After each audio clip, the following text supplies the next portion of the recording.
The gavel hit the table so hard the whole room flinched. Garrett Holloway didn't stand up slowly. He shoved back his chair like the floor owed him something, pointed one thick finger directly at Hannah Mercer's face, and said it loud enough for every soul in that council hall to hear. That woman built a shack on land she can't legally hold, and I want her removed before she embarrasses this county any further. Not a rumble, not a whisper. Silence so sharp it had edges. Hannah didn't move, didn't blink. Her hands were cracked from months of axe work and frostbite, and she pressed them flat against her thighs so nobody would see them shake. She had nothing left to lose. And somehow, that terrified Garrett more than anything. If this story moves you, subscribe and follow along because what happens next will stay with you. Hit the like button and drop your city and country in the comments. I want to see how far this story travels. The morning Thomas Mercer died, Hannah had been trying to fix the latch on their kitchen window. It was the kind of small, forgettable task that shouldn't matter. The kind of thing a person only remembers later when they're trying to find the exact moment before everything broke apart. She had been standing on a wooden stool in her socks, wiggling a bent nail with a butter knife because she couldn't find the proper tool, and she'd been irritated about it. Actually irritated.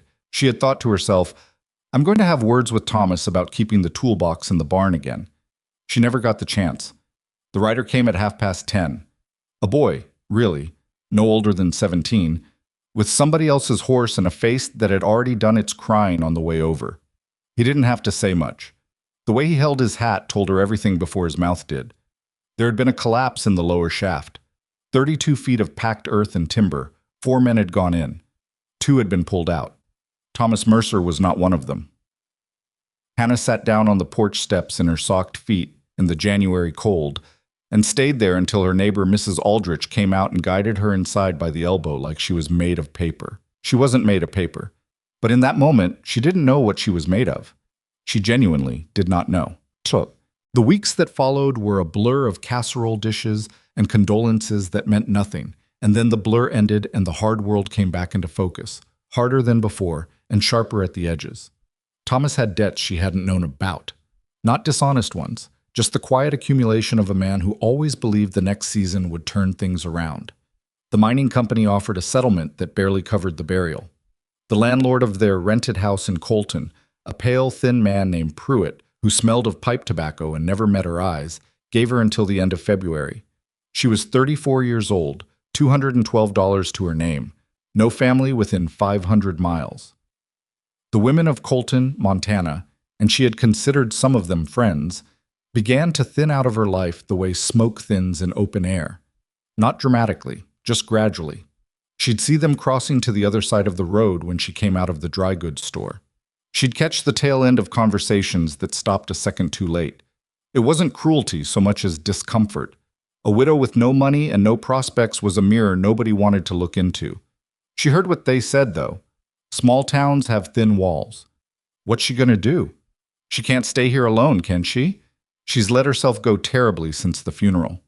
That last one was said by Agnes Whitfield, who taught Sunday school and made excellent pie, and apparently believed grief should leave a woman looking tidy. Hannah filed it away. She filed a lot of things away that winter. But the land came to her attention through an unlikely source, old Pete Garland, who ran the post office and also, unofficially, knew the situation of every piece of property within 40 miles. Pete was not a kind man in any warm sense of the word, but he was honest, which Hannah had come to appreciate more than kindness. There's a parcel up on the North Ridge, he told her one afternoon, sliding her mail across the counter without fanfare. Been sitting unclaimed since the Dawes family pulled out. 32 acres, frozen half the year, nobody wants it. How much? $180. She almost laughed. Almost. Pete, that's most of what I have. I know it, he said. He looked at her steadily over his wire-rimmed glasses. That's why I'm telling you and not somebody else. She walked home holding the parcel description he'd scrawled on the back of an envelope, reading it over and over like it might change. 32 acres. A creek that ran clear in summer. No existing structure. Rocky soil. North-facing ridge, which meant it would be cold and shadowed more months than not. She sat at her kitchen table that night, the table she'd have to leave behind when February ended. And she spread out the envelope and a rough county map, and she thought about it for a very long time. She had never built anything in her life. She was not a woman anyone would look at and think, there goes someone who could survive a Montana winter alone. She knew that. The town knew it too, and they'd be happy to tell her. She bought the land on a Thursday morning. Pete witnessed the paperwork with a nod that communicated something close to respect, or at least close to the absence of pity, which felt about the same. She moved what she could in a borrowed wagon and set up a canvas tent on the property line while the ground was still too frozen to dig a proper foundation. Those first 2 weeks were the hardest thing she had done since identifying Thomas's body, and they were hard in an entirely different way. That had been a grief that emptied her. This was a struggle that filled her with something she didn't quite have a name for yet. Not hope exactly, more like stubbornness with ambition attached. She taught herself from a dog-eared homesteading manual she'd found in a box of books at the church sale. The manual had been written by a man, for men, and it assumed the reader already knew how to read a hand level and set a corner post, so there was a great deal of standing in the cold working things out the wrong way first. The first corner post she set sank crooked overnight. She pulled it and reset it twice before it held. She cried about it the second time, sitting in the mud with her hands bleeding, not from sadness, but from pure, frustrated rage, the kind that burns clean. Then she got up and set it again. She built slowly. The walls went up in sections. She made mistakes that cost her days. A gap in the chinking that let in wind she didn't find until a week later. A beam she'd cut a quarter-inch short that meant refitting 2 others. She made the mistakes, and she corrected them, and she moved forward. The people of Colton watched. Of course they did. It was a small town. Watching was the primary entertainment. She was in town buying more nails when she first heard the phrase that would follow her for months. She came around the corner of the hardware store and nearly walked into a conversation between Chester Hollis, who ran the feed store, and a man she didn't know well named Draper. The Mercer widow. Up on the North Ridge, say. I heard. Building something up there. Chester made a sound that was half laugh, half pity. More like digging her own grave and calling it a house. She stopped. She didn't mean to. Her feet just stopped. Chester saw her a half-second later and had the decency to look uncomfortable, though not enough to apologize. Draper found something interesting to study on the far side of the street. Hannah looked at Chester for a long moment, long enough that it got difficult for him. Good afternoon, Chester, she said, and went inside to buy her nails. She didn't let herself shake until she was back on the road, alone, the wagon jolting over the ruts. The woman building her own grave. She said it out loud once, just to hear it in open air rather than trapped in her head. Then she picked up the reins and drove back to her land. By late February, the walls were waist-high, and she had developed a system. Mornings were for physical work, the hauling, the notching, the lifting, while she still had strength and the light was good. Afternoons were for problem-solving, sitting with the manual and her own rough sketches, figuring out the next obstacle before she ran into it face first. She was not always successful at that second part. The roof was going to be the problem. She knew it was coming, and she couldn't quite see her way through it alone. She'd need to raise rafters at a height and angle that genuinely required a second pair of hands. And she had no second pair of hands. And she had spent enough of the winter's loneliness telling herself she didn't need anyone that she almost believed it.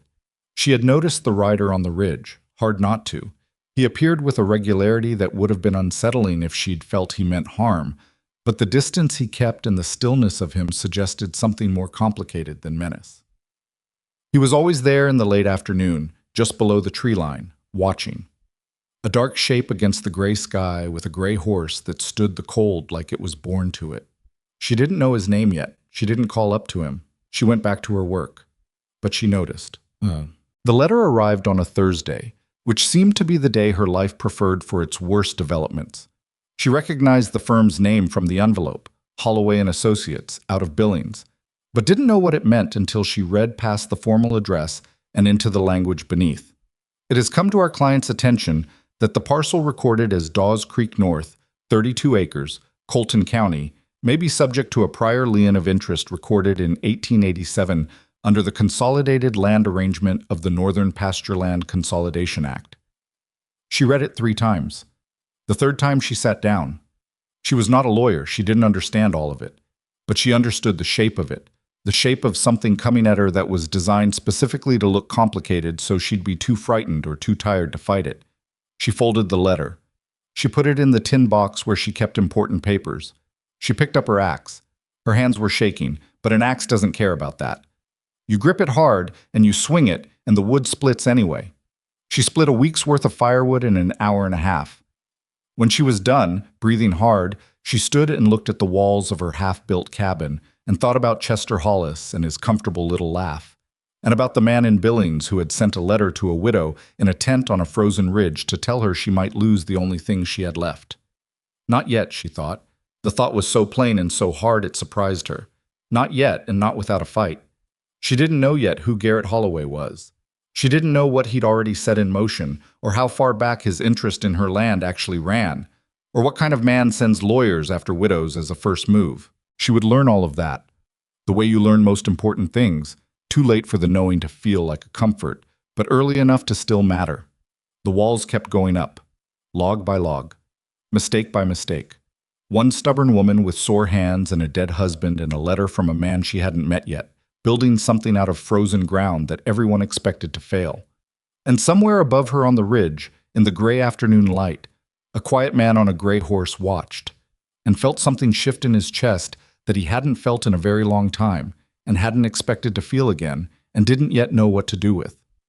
The letter from Holloway and Associates sat in Hannah's tin box for 3 days before she let herself think about it clearly. She wasn't ignoring it. Ignoring would have been easier. What she was doing was something closer to circling, the way you circle a thing that's hurt you once already, trying to find the angle that doesn't cost you more than you can afford. She went over it at night by lamplight, reading the language again with the homesteading manual beside it, and a county records pamphlet she'd borrowed from Pete Garland, cross-referencing terms she didn't understand against definitions that only partially helped. The 1887 Consolidation Act the letter referenced turned out to be a real piece of legislation, but when she traced its provisions against the recorded history of her parcel, the connection was thin enough to be something a lawyer had invented on purpose, counting on her to assume the law was above her comprehension. She wasn't above the law, but she wasn't below it either, and she was beginning to understand that Garrett Holloway had sent that letter assuming she would fold without checking. That assumption was going to cost him. She wrote back herself. No lawyer, she couldn't afford one. Just her own hand, her own words, carefully chosen. She requested the specific recording number of the alleged lien. She asked for a copy of the original consolidation arrangement as it pertained to Colton County. She cited the pamphlet's language back at them word for word, adjusting only to fit her situation. She wrote 3 drafts, burned the first 2, and sent the third on a Saturday morning with Pete Garland watching over her shoulder with the closest thing to approval his face was capable of producing. They'll respond, Pete said. I know. Could get nastier. I know that too. He handed her back the counterpen and said nothing else, which from Pete Garland was practically a standing ovation. The blizzard came on a Wednesday with almost no warning. The sky had been doing something strange all morning. A flat, yellowish color that didn't match any weather she'd seen in the 2 winters before, and by mid-afternoon the temperature had dropped 15 degrees in less than 2 hours. She had the walls at full height by then, the roof framing partially up but not sheeted, 2 of the 4 rafters seated and the other 2 laying flat on the subfloor, waiting to be raised. The waiting rafters were the problem. When the wind started in earnest, it hit the partial roof frame like a sail, and the whole structure groaned in a way that made her stomach drop. She scrambled up the ladder with rope, trying to lash the loose timber against the seated rafters to keep the whole thing from lifting, but the wind was already working against her, gusting hard from the northwest, pushing her sideways on the ladder, the rope jumping in her hands. She got 1 lash on, was working on the second when the ladder shifted. She didn't fall.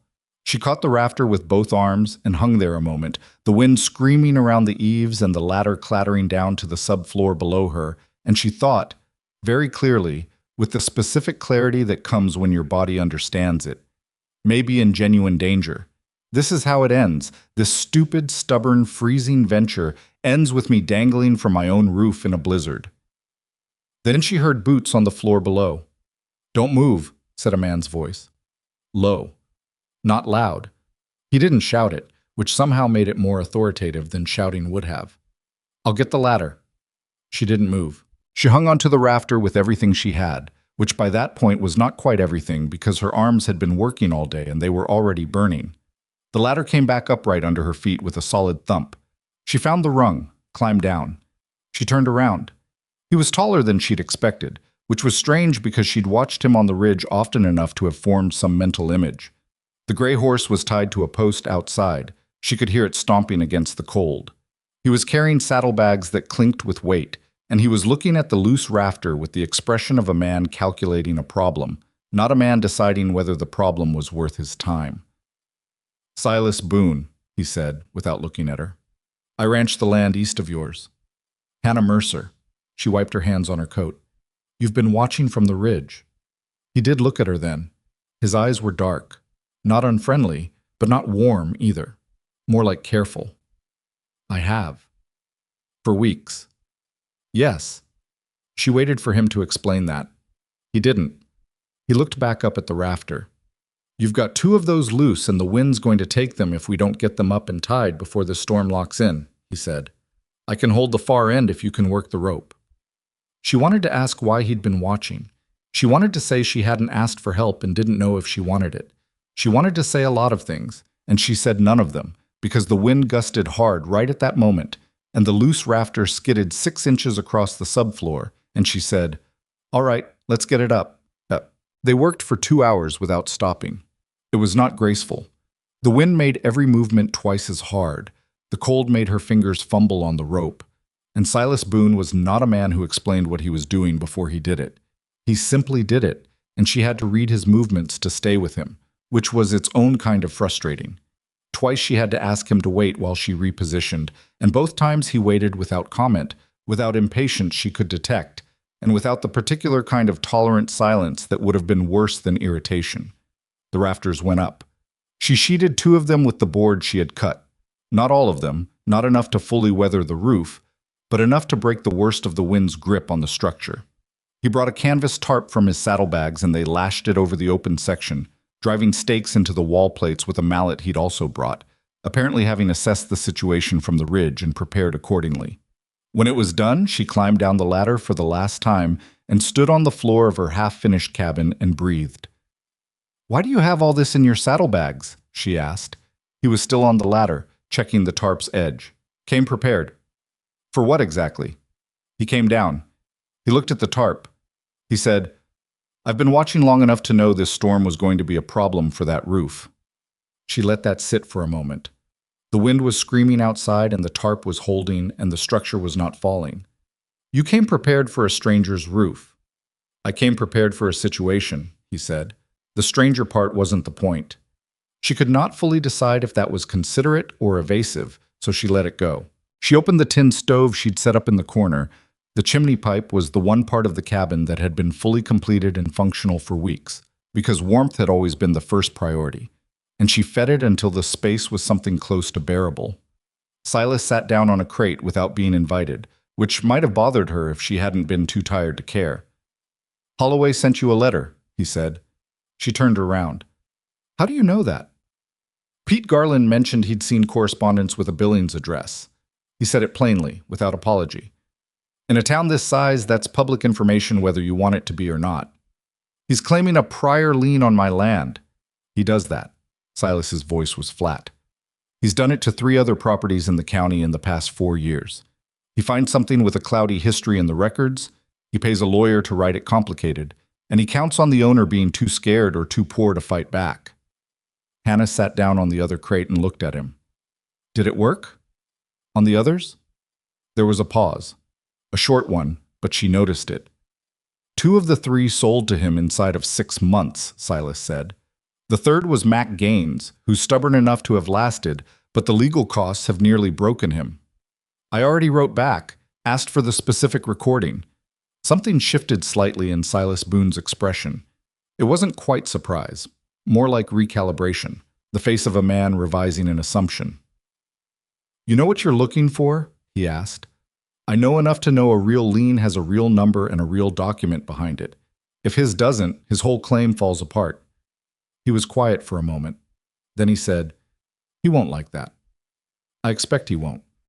Outside, the blizzard had fully arrived. The The sound of it was enormous, the kind of wind that turns the world into a white roaring nothing. Inside the half-finished cabin, the stove ticked and the tarp held, and two strangers sat on wooden crates, not quite looking at each other. And the situation was, Hannah thought, about as far from comfortable as a situation could get, while still technically being survivable. "You can't ride back in this," she said. It wasn't an offer of warmth so much as an observation of fact. "No," he agreed. "There's room on the floor." "I've slept on worse." She gave him the one blanket she wasn't using herself, and they didn't talk much after that. But before the lamp went down, she said, without entirely meaning to say it aloud, "Why have you been watching? Really?" He was quiet for long enough that she thought he wasn't going to answer. "My wife died 4 years ago," he said. "My son." He was 3 weeks old, both of them. He said it the way you say a thing you've said 1,000 times in your own head and approximately never out loud, careful and flat, stripped of decoration. "I've been living up on that ridge mostly by myself since. I stopped paying attention to what was happening beyond my fence line. But then you showed up and started building something, and I don't know, I couldn't stop watching." Hannah didn't say she was sorry. She'd received enough sorries in the past year to know they don't land where people mean them to. She said, "It must have looked ridiculous, me down there, setting posts crooked in the mud." "The first corner post took you 3 tries," he said, and there was something in his voice that might have been the very edge of warmth. "I nearly rode down the second time." "Why didn't you?" "Figured you'd tell me to go back up." She thought about that. "I probably would have," she said honestly. He made a sound that might have been the beginning of a laugh, caught before it got all the way out. The storm lasted 2.5 days.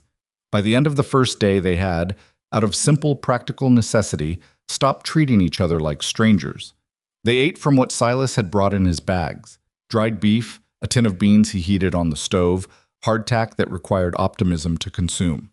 And they talked around the fire in the way two people talk when there is nowhere to go and nothing to do but wait out something larger than themselves. She told him about Thomas. Not the grief of it. She had no interest in performing grief for an audience, but the details of the life. The way Thomas had always misplaced tools, his absolute certainty that every next mining contract was going to be the one that changed everything. The way he'd sung off key to himself while he worked and never seemed to notice or care. She told it plain. Silas listened without trying to fix anything or fill the silences with reassurance, which she appreciated more than she could have explained. He told her about his ranch, the cattle he kept, the barn he'd built himself over 3 winters, the fact that he'd been putting off repairing the east fence line for 2 seasons because doing it alone was genuinely miserable, and he kept finding reasons to do other things first. He told it the way people talk about the management of grief they've learned to carry, not dramatically, but with the specific texture of a life that had been rebuilt around an absence. On the second morning, she noticed he was limping slightly when he got up from the floor, and when she asked about it, he said he'd taken a bad fall from a horse 3 years back and the hip never quite healed right, and he said it with a kind of dull irritation that suggested this was a fact he had made peace with and then promptly not made peace with every single morning when he stood up. "You should have said," she told him. "You shouldn't have been up and down that ladder. I've done worse on the hip." "That doesn't mean you should." He looked at her with an expression she couldn't categorize. "You sound like—" He stopped. "Your wife?" she said carefully. "No," he said after a moment. "Like someone who's paying attention." She didn't know what to do with that, so she put more wood in the stove and didn't push it. The storm broke on the morning of the 3rd day. The world outside was white and still and enormous, the kind of quiet that only follows violence. Silas stood at the cabin door. There was a door now, a real one she'd hung 3 weeks before, and looked out at his horse, which was alive and annoyed but unharmed, having sheltered against the east wall under an overhang she'd built without fully realizing it would serve that purpose. "I need to get back," he said. "My cattle." "Of course." He turned and looked at the roof. The tarp had held. The walls were solid. His eyes moved over the work she'd done with the particular attention of a man who builds things and knows what it takes. "This is good work," he said. Coming from him, she understood this was not a compliment of the casual variety. She said, "The chinking on the north wall still has a gap, and I cut one of the window frames a hair short." "Still good work," he said. He picked up his saddlebags. "I'll come back. If that's, I'll come back to help with the roof sheeting, if you want. She should have said she'd think about it. She should have preserved the careful independence she'd been building as deliberately as the walls around her. Instead, she said, "The ridge boards go on next. They're heavy." He nodded once. It wasn't romantic. It wasn't even particularly warm. It was two people who had survived 2.5 days of storm together deciding to stop pretending they were strangers who hadn't. He rode back up toward the ridge, the gray horse picking through the drifts, and Hannah stood in the door of her cabin with frost on her breath and watched him go. She didn't wave. He didn't look back. But the arrangement had been made in whatever unspoken language two cautious people use when they're not ready to name what they're doing. He came back on Saturday, as it turned out.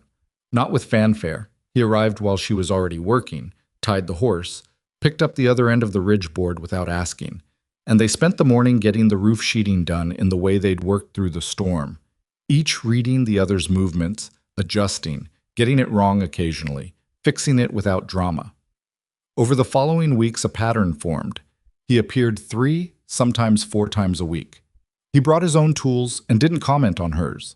He gave his opinion when she asked for it, and not when she didn't, which required more discipline than she gave him credit for, she suspected, because twice she saw him looking at something she'd done with an expression that suggested a thought he was choosing not to say. When she caught him at it, he would look away and find something else to work on. She decided she liked that about him. She hadn't expected to decide she liked anything about him. She hadn't expected any of this. They were hauling cut timber one afternoon when she noticed him stop, set down his end of the log, and press his hand against his hip for a moment with his jaw tight. He thought she wasn't looking. She was looking. She didn't say anything right then. But when they stopped for water later, she said, "We can leave the rest of that timber until tomorrow." "I'm fine." "The timber will still be there tomorrow." I said, "I'm fine, Hannah." It was the first time he'd used her given name. He heard it too. She could tell by the slight change in his posture afterward, like a man who'd said a thing he hadn't calculated. "It'll still be there tomorrow," she said again, quieter. Not a concession, just a fact. He drank his water, and after a pause he said, "All right, tomorrow." The second letter from Holloway and Associates arrived on a Tuesday in March, 3 weeks after the blizzard. This one was different in tone from the first, shorter. The language about the alleged lion had shifted. It was still present, but it was no longer the main point. The main point, buried in formal language in the third paragraph, was that Garrett Holloway was prepared to offer Hannah Mercer a fair market price for the parcel, given the complications of the claim and the significant hardship of the land, and that this offer would remain open only until the 31st of the month, after which the matter would proceed through the county court. Fair market price. She looked up the county assessment on the property. His offer was 60% of it. She was reading this at the table when Silas arrived. He saw her face before he saw the letter. He came in and she pushed the paper across the table without saying anything. He read it. He set it down. "He's lowered the number," he said, "from nothing to 60% of assessed value, which is itself low. He wants you to feel like you're getting a deal. He wants me to feel like fighting is more expensive than surrendering." Silas sat down across from her. He had a look she'd come to recognize over the past weeks. Not exactly troubled, more like a man running through a problem from the inside. "I know things about Garrett Holloway," he said slowly, "that aren't my story to tell freely. But I'll tell you this much. That man has done this before. Not just the land schemes. There's a widow in Holt County named Vera Aldis who lost her husband's land to him through a process almost identical to what he's trying on you. She didn't have anyone helping her read the paperwork. How do you know about her?" "Because she was my mother's nearest neighbor when I was growing up." He said it quietly. "I watched it happen. I was 15 and I didn't understand half of what was going on, and by the time I did understand, it was done." He pressed his palm flat on the table, a gesture she associated with him when he was being honest about something uncomfortable. "I've carried that. The feeling of watching something wrong happen to someone who didn't deserve it and not being able to stop it." Hannah looked at him. "That's why you came down from the ridge during the storm." He met her eyes. "I've been watching your situation for months. I've watched you fight for every inch of that land with your own 2 hands. I wasn't going to sit up there on a ridge and watch Garrett Holloway take it from you the way that land was taken from Mrs. Aldis." He paused. "I don't intend to be that man again." She didn't say anything for a moment. Then she said, "What do you know about the recording system? County land records?" "Enough. I've had to navigate some of it with my own deed when Holloway was making noise about a water rights claim 2 years back." "He went after your land too?" "He looked at it. I had better documentation and a ranch that was functioning enough to retain a lawyer for a week." He looked at the letter. "You have me instead of a lawyer." "That's not nothing," she said. She meant it sincerely, and she saw him register that. "No," he said, "it isn't." They spent that evening at her table with the county records pamphlet, Silas's ranch deed and the notes he'd kept from his own legal situation, and the Holloway letter laid out between them, going through it line by line. I knew the recording system better than she did, and she knew the language of the original lien law better than he did, and together they mapped the specific gap in Holloway's claim. The Lyon reference number he'd cited in the first letter corresponded to a consolidation arrangement that had been formally dissolved in 1891, 4 years before Hannah had purchased her land.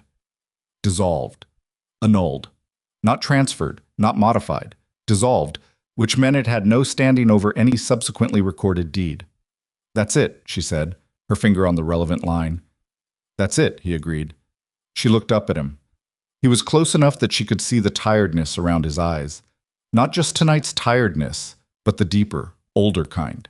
She thought about what he'd said about his wife, his son, the years alone on the ridge. She thought about how a person could survive that and still ride down through a blizzard with saddlebags full of supplies for a stranger's roof. "Silas," she said. "I'm glad you came down from the ridge." He was quiet for a moment. Outside, the wind was nothing, just ordinary cold air moving through ordinary dark, nothing like the storm they'd survived together. The cabin around them was solid and real and built by her hands, her stubbornness, her refusal to become what the town had already decided she was. "So am I," he said. It came out rough, like something that had been sitting still for a long time and hadn't quite remembered how to move. "I didn't expect to be, but I am." She didn't reach across the table. He didn't reach toward her. They were two people who had been badly broken by different losses and were now, slowly and imperfectly, in the process of figuring out what remained, and what, if anything, might yet be built from it. She turned back to the records. He turned back to the records. The lamp burned low between them. The response to her second letter to Holloway and Associates came 6 days later, and this time it was not a legal document. It was a man. He arrived on horseback with 2 others at his back, at 11 in the morning on a weekday when Silas was at his own ranch working his fence line. She was outside trimming a window frame when she heard the horses and turned. She knew immediately which one was Garrett Holloway. Not from recognition, she'd never seen him before, but from the way he sat his horse. The way wealthy men who've never been told no sit a horse, with a particular ease that isn't relaxation but performance. He was in his 50s, broad-shouldered, with a neatly trimmed beard and good boots and eyes that assessed everything they landed on and assigned it a value. He looked at her cabin. He looked at her. "Mrs. Mercer," he said, pleasantly, like they were being introduced at a church social. "Mr. Holloway." She held her saw. She hadn't planned to hold it, but she hadn't set it down either. "That's quite a structure you've put up." He looked at the cabin again. "For what it is." She knew what "for what it is" meant. She chose not to react to it. "What can I do for you?" she said. He dismounted. The 2 men with him stayed on their horses, which she noticed. She noticed the way they positioned themselves, one on each side, not close enough to be threatening in any actionable sense, but close enough to be felt. "I thought it might be worthwhile for us to speak directly," Holloway said, pulling off a glove to examine her window frame with the casual air of a man assessing what he intends to own. "My attorneys suggest the legal process, but I find these matters are often better resolved in person, between people who understand each other." "I'm not sure we understand each other," Hannah said. He smiled. It was a capable smile, practiced but not unattractive. The kind of smile that had probably charmed a great many people for a great many years. "You're a resourceful woman, Mrs. Mercer. I can see that. And that cabin," another appraising glance, "it's a real achievement given your situation." Given your situation. She cataloged that one alongside for what it is, and the woman building her own grave in the collection she was assembling. "My offer stands," he said. 60% of assessed value is generous, given the claim complications. I'd hate to see you invest more of your time and what I imagine are limited resources into a property dispute that's going to go the county's way regardless. He paused. I've seen women in your position before, Mrs. Mercer. I'm trying to save you a great deal of difficulty. She let the silence sit for exactly as long as it took to remind herself that this man had selected his words carefully, and she should select hers even more carefully. I received your lien reference number, she said. I looked it up. The 1887 consolidation arrangement cited in your claim was dissolved in 1891. Formally, by county instrument. I have the reference number for the dissolution if your attorneys need it. Something changed in Garrett Holloway's face. Not dramatic, just a slight tightening around the eyes, a barely perceptible recalibration. The face of a man who had anticipated a frightened woman and was now revising. Legal technicalities, he said, are best handled by the people we pay to handle them. I imagine that's good advice when a person can afford it, she said. I've handled my own. Your attorneys are welcome to check the county instrument. She met his eyes. Is there anything else? The smile had gone now, not replaced by anger. Not quite yet. More like the performed pleasantness being packed away, revealing the man underneath, who was considerably colder. You should think carefully, he said, about how much fight you actually have in you, and whether it's worth it. He put his glove back on. He turned back to his horse. One of his men was looking at the cabin the way men look at something they expect to be asked to damage, and she filed that away too, in a different section of the collection. Holloway mounted without looking back at her. My offer expires at the end of the month, Mrs. Mercer, he said, from the height of his horse. I'd hate to watch all this good work come to nothing. He rode. His men rode with him. Hannah stood in her yard and breathed until the sound of hooves had faded entirely. Then she went inside, sat down at her table, and wrote Silas a note, because he needed to know what had just happened, and she needed to write it down before she let herself feel how much her hands were shaking. Not from fear. She was clear on that, checking herself carefully. Not from fear. From anger. Clean and bright and specific, the kind that doesn't burn out. She sealed the note. She would write it over to his fence line. But first she sat there for one more minute and looked at her walls. Her walls, built by her hands, on her land. And she let the anger settle into something steadier. Something she could use. The end of the month was 18 days away. 18 days was enough time. It had to be. Silas read the note twice, standing at his fence line with the wire cutters still in his hand, and then he folded it and put it in his coat pocket and finished the section of fence he'd been working on before he let himself think about what it meant. This was not coldness. It was the habit of a man who had learned through a particular kind of loss that acting on the first feeling was how you made the second mistake. He finished the fence, he put away his tools, he rode to Hannah's cabin. She was working when he arrived. She was always working, planning the interior door frame with a hand plane, the long strokes even, and deliberate. She had the kind of focus that some people achieve through talent and others through sheer refusal to be distracted, and in Hannah's case, he was fairly certain it was the second. She looked up when she heard his horse. He came himself, she said, before he could speak. I read that. He brought two men, positioned them. To crowd you without touching you. Silas dismounted, tied the horse, came inside.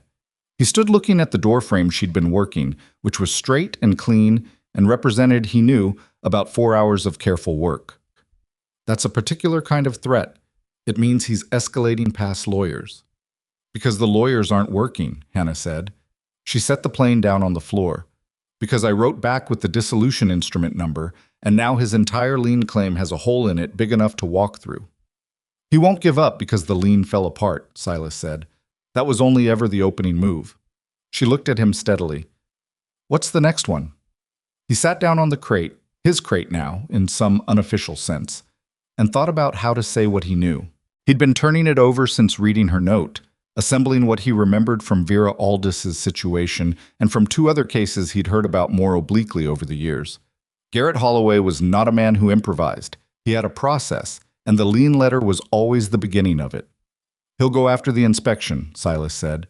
County requires a habitation inspection before a homestead claim is formally confirmed. You know that from your paperwork. He'll find someone on the county inspection board who owes him something, or he'll manufacture a concern about the structure that forces a second inspection, and a third, until you miss the filing deadline. Hannah was quiet for a moment. When's the deadline? For a structure filed under your purchase date, you'd need the habitation confirmation by, he calculated, early May, 11 weeks. The cabin is nearly complete. Nearly isn't complete. He said it plainly, not unkindly. He doesn't need it to fail the inspection legitimately. He just needs to delay it.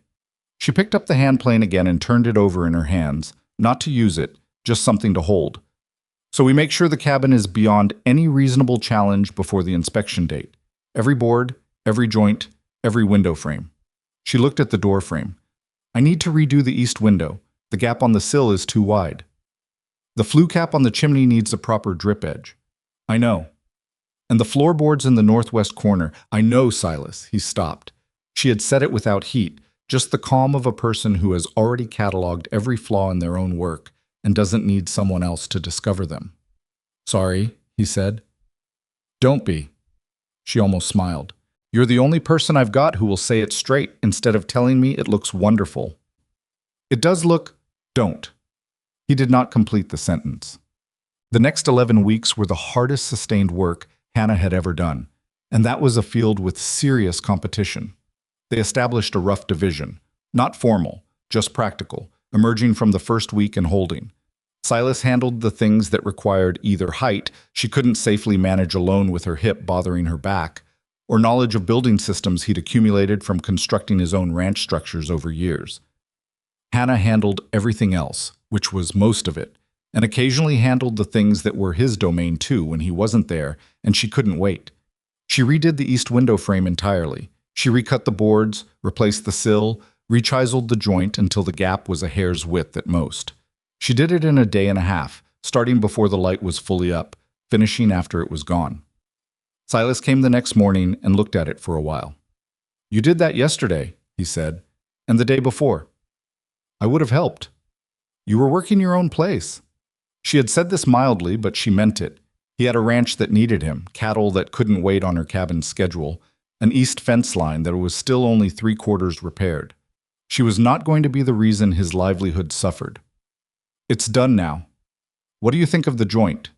He looked at it the way he looked at things, carefully, without rushing. It's better than the original. It better be. I did it 3 times. He turned from the window. The flue cap. Did it this morning. She nodded toward the roof. I made a proper drip edge out of the tin sheeting I had left. I used your method from the barn edition, the one you described last week. Something crossed his face that she'd been seeing more often lately. A kind of involuntary openness, like a shutter coming ajar. He covered it by looking at the floorboards. Northwest corner? He said. Tomorrow. The nights were the harder part. Not physically. She was tired enough by dark that sleep came quickly. But in the hour before it did, when she lay on her bedroll and the cabin was quiet and solid around her, she found herself thinking in directions she'd been deliberately not thinking during the day. She thought about Holloway's men, the way they'd positioned their horses. She thought about whether there were other moves he hadn't shown her yet.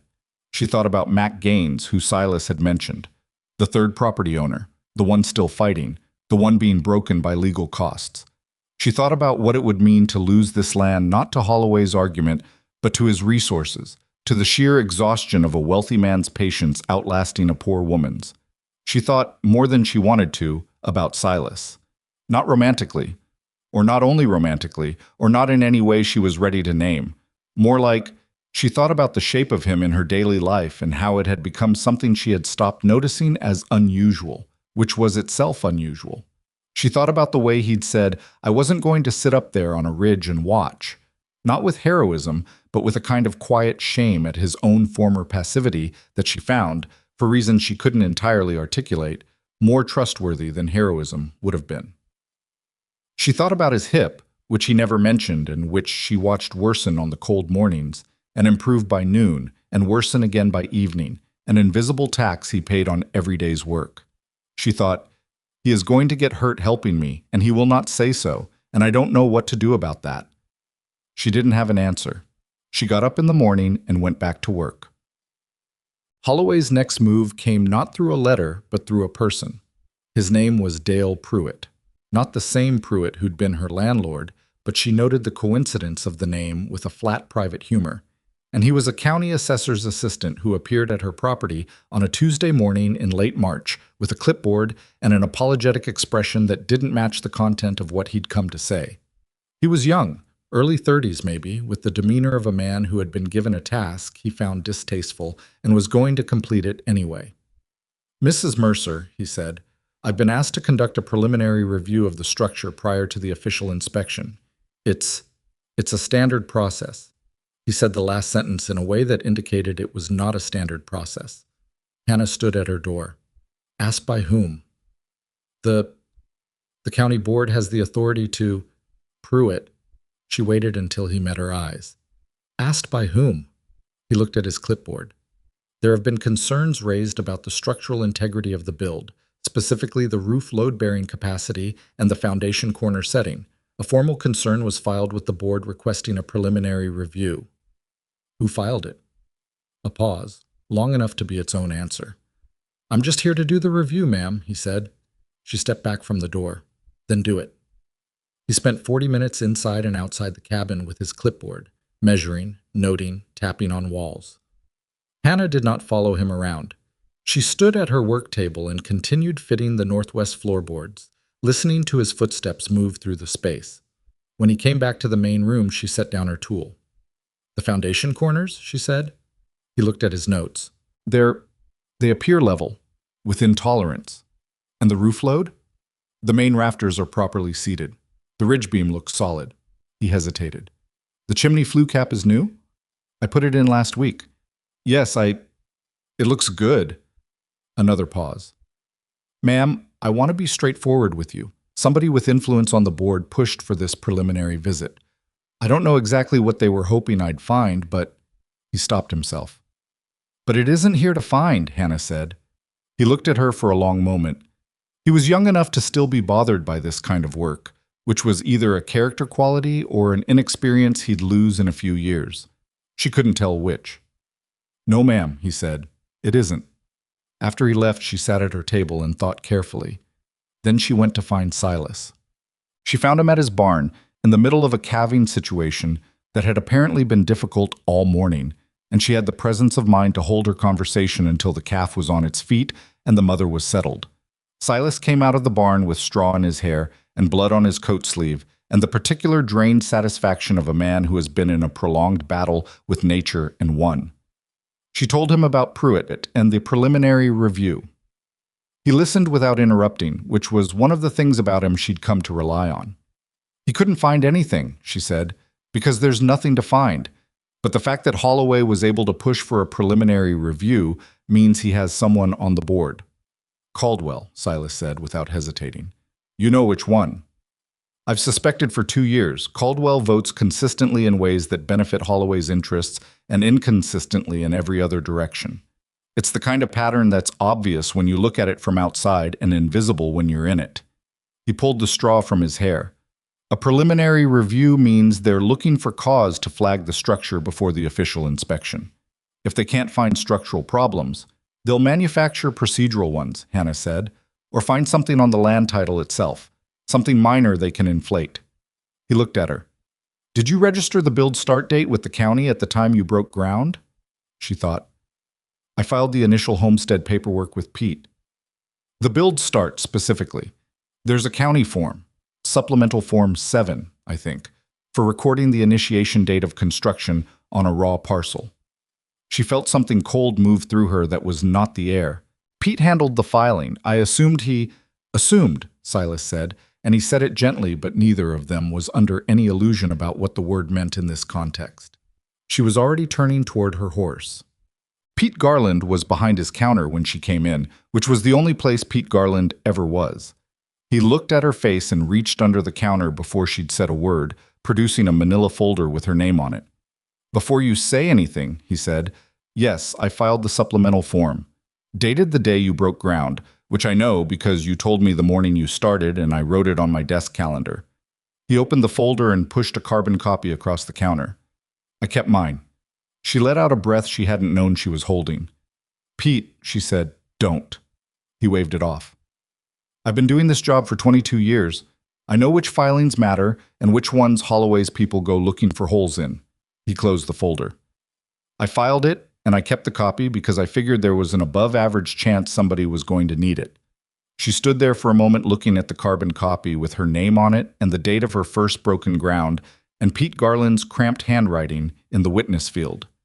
"He's got someone on the board," she said. "Caldwell," Pete said. Same answer as Silas, same absence of hesitation. "How long has everyone known this?" Pete's expression said, "Long enough." What he said out loud was, knowing and being able to do anything about it are different problems. She took the carbon copy. She looked at Pete, who had never been a warm man and was not performing warmth now. He was simply being what he was, reliable in the specific, unglamorous way of a person who does small, important things correctly because they understand that small, important things matter. "Thank you," she said. "Don't do anything stupid," he said, which from Pete Garland was a statement of faith in her general competence. She rode back to her cabin and spent 2 days going through every document she had, every filing, every letter, every carbon copy, every scrawled note, and organizing it into a sequence that told a clear story. The purchase, the build start date, the lien claim and its dissolution instrument, Holloway's lowball offer, the preliminary review. Laid out in order, it was not complicated. It was actually quite simple. A man with money and a board contact had been running a methodical campaign to acquire a widow's land through intimidation and procedural manipulation, and every step of it was documented. She also wrote down what Silas had told her about Vera Aldis. She hadn't asked him for permission to write it down. She thought about that afterward, whether she should have, and decided she'd ask him about it when she saw him, because it was information that might matter, and she wasn't in the habit of sitting on things that might matter out of politeness. When she told him, he was quiet for a while. They were at her table, his usual position across from her, the lamp between them, and he looked at the organized papers for a long time. "Vera Aldis," he said, "you want to use her situation. I want to use it to establish a pattern. Not her personally, not her name if she doesn't want it used, but the fact that this is not a one-time scheme." She watched him. "You said she was your mother's neighbor. Could you contact her?" "I can write to her." He said it with the measured tone he used when he was agreeing to something he found difficult. "I don't know what she'll say." "She lost the land. She has nothing left to protect by staying quiet. She has her privacy. She has the way she's rebuilt since." He met Hannah's eyes. "Those things matter, Hannah. Not every woman who's been wronged by a man like Holloway wants to become evidence in someone else's case." She sat back. He was right. She knew he was right, and she had gone at it with the single-mindedness of a woman running against a deadline and hadn't slowed down enough to think past the usefulness of the information. "All right," she said, "write to her. Explain the situation honestly. Tell her it's her choice." He nodded. "I'll write tonight." She looked at the papers again. "In the meantime, what else do we have?" "I've been thinking about that," he said, and reached into his coat pocket and drew out a folded page covered in his handwriting, denser than she expected, a full page and a half. She'd known he'd been writing notes. She hadn't known there were this many. She reached across the table to take the pages. Their fingers didn't touch, but it was a near thing, and neither of them remarked on it. She read his notes. He had compiled, from memory and from 2 conversations with ranchers she didn't know, a list of 6 properties in Colton County and 2 in the neighboring Holt County that had changed hands in the past 7 years, in circumstances that looked lined up together, like the same operation repeated: a disputed claim, a lowball offer, a deadline, a sale. 6 of the 8 had sold. 2 had not, and Silas had written beside those 2 names, still fighting and sold eventually, personal reasons. "You compiled this from memory?" she said. "And from talking to Hennessy and Burke. They ranched near 2 of these properties." He tapped the page. "None of them put it together at the time. When it's happening to you, you don't know it's happening to anyone else. That's part of how it works." She looked at the list. 8 properties.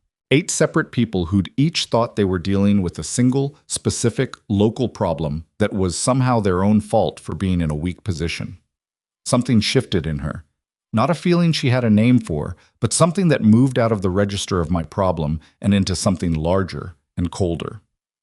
"This isn't about my land," she said. "It never was," Silas said. "Your land is valuable, but it's not uniquely valuable. You're the right target at the right time, is all. You were vulnerable, you were alone, and you were new enough to the county that you didn't have people to warn you." He paused. He miscalculated. About what you'd do. And about you. Silas was quiet for a moment. He may not know about me yet, about how much I've been here. He'll find out. Yes. He said it steadily. He will. The official county inspection was scheduled for the second week of May. 2 weeks before it, Holloway moved again. The cabin's front window was broken in the middle of the night. Not the whole frame, just the glass. A rock through the pane that left a hole and a spray of glass across the floor inside. She found it in the morning when she got up, glass catching the early light, a cold draft coming through the gap.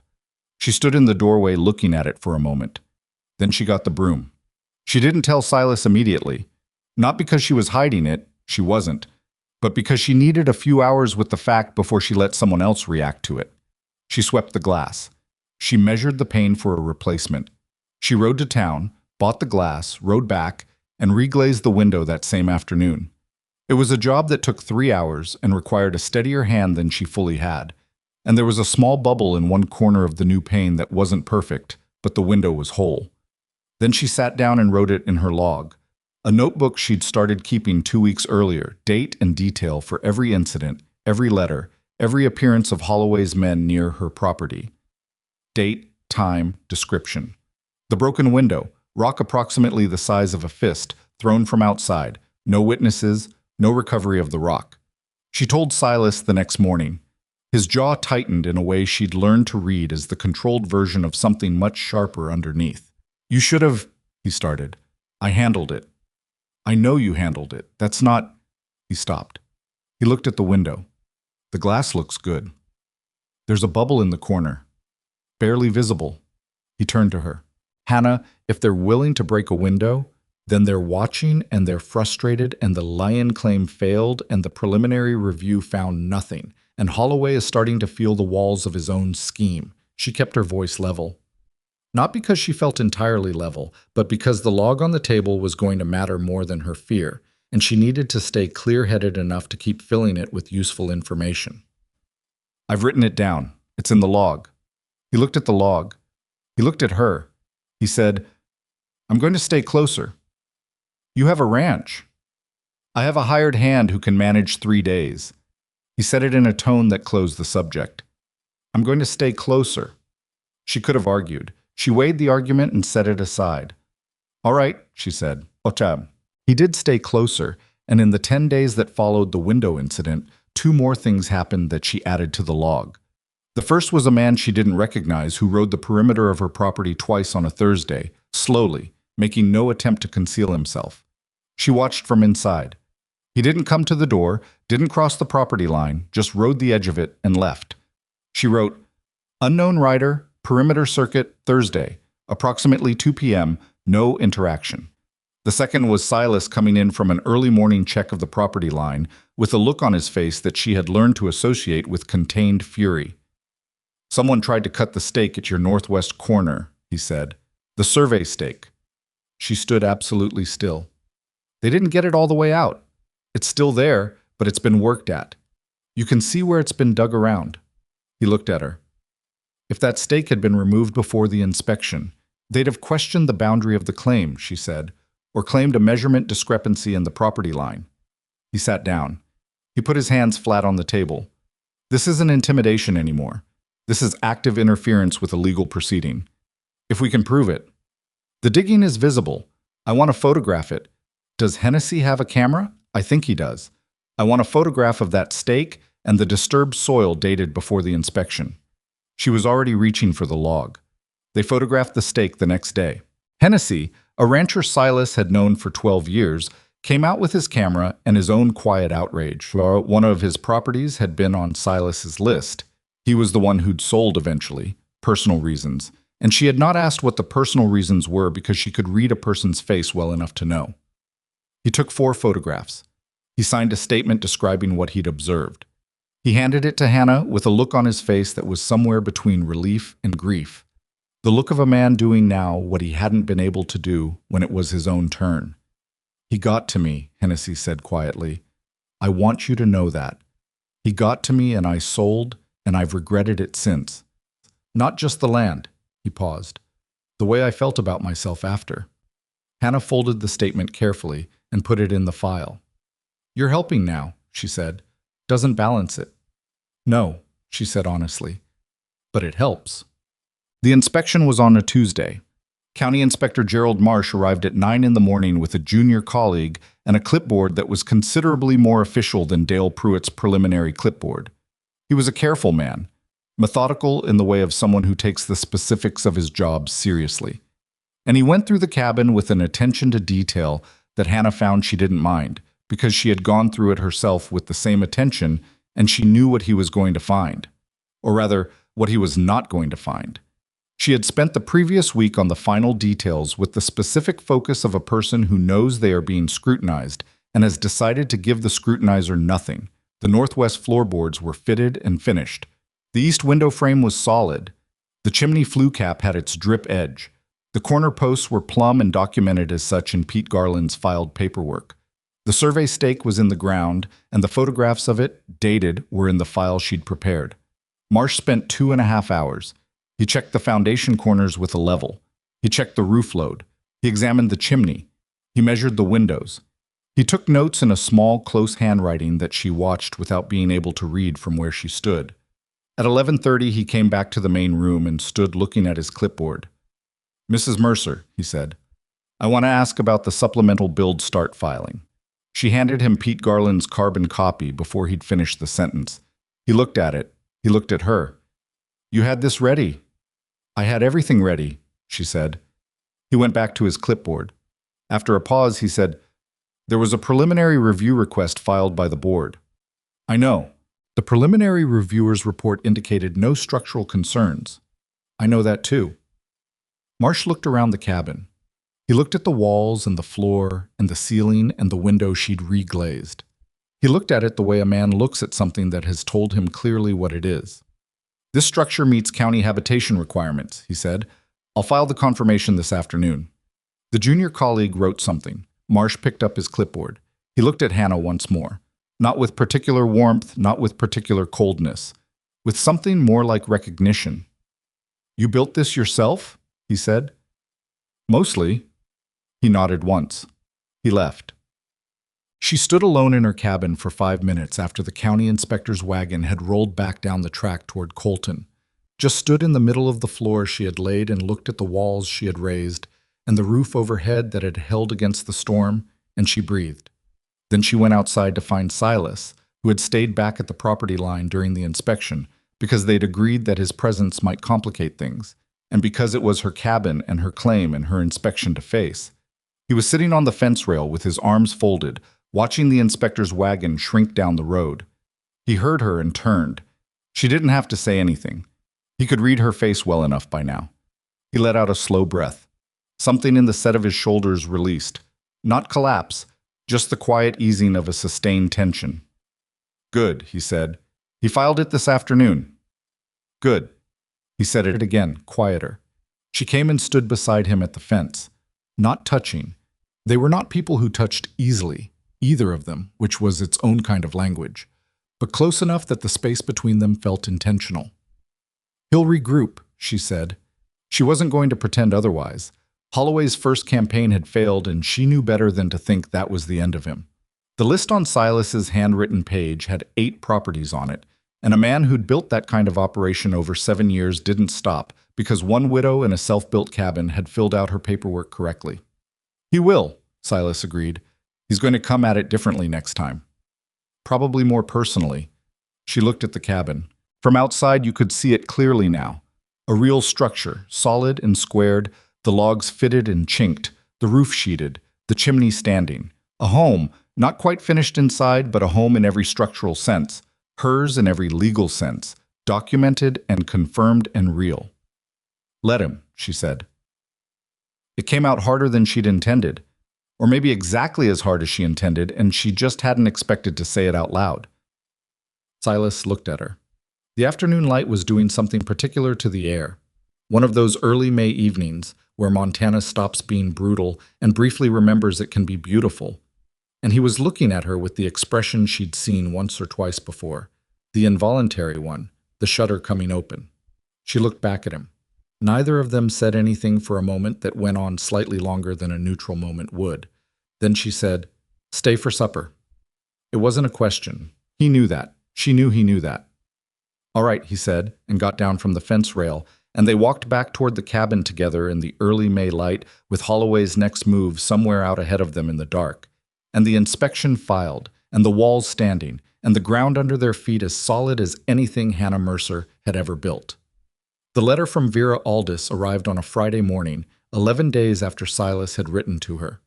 Hannah was inside fitting interior shelving when she heard the horse, Pete Garland's delivery boy, who made the rural rounds twice a week and had learned not to startle her by coming in without calling out first. She took the envelope at the door, recognized the Holt County postmark, and set it on the table without opening it until she'd finished the shelf bracket she was working on. Old habit. Finish the physical thing first. The paper would wait. The wood wouldn't. When she finally sat down and opened it, she read it slowly. Vera Aldis wrote the way Hannah imagined she spoke. Direct, no wasted words, with the occasional sentence that landed harder than its plainness suggested. She was 51 years old.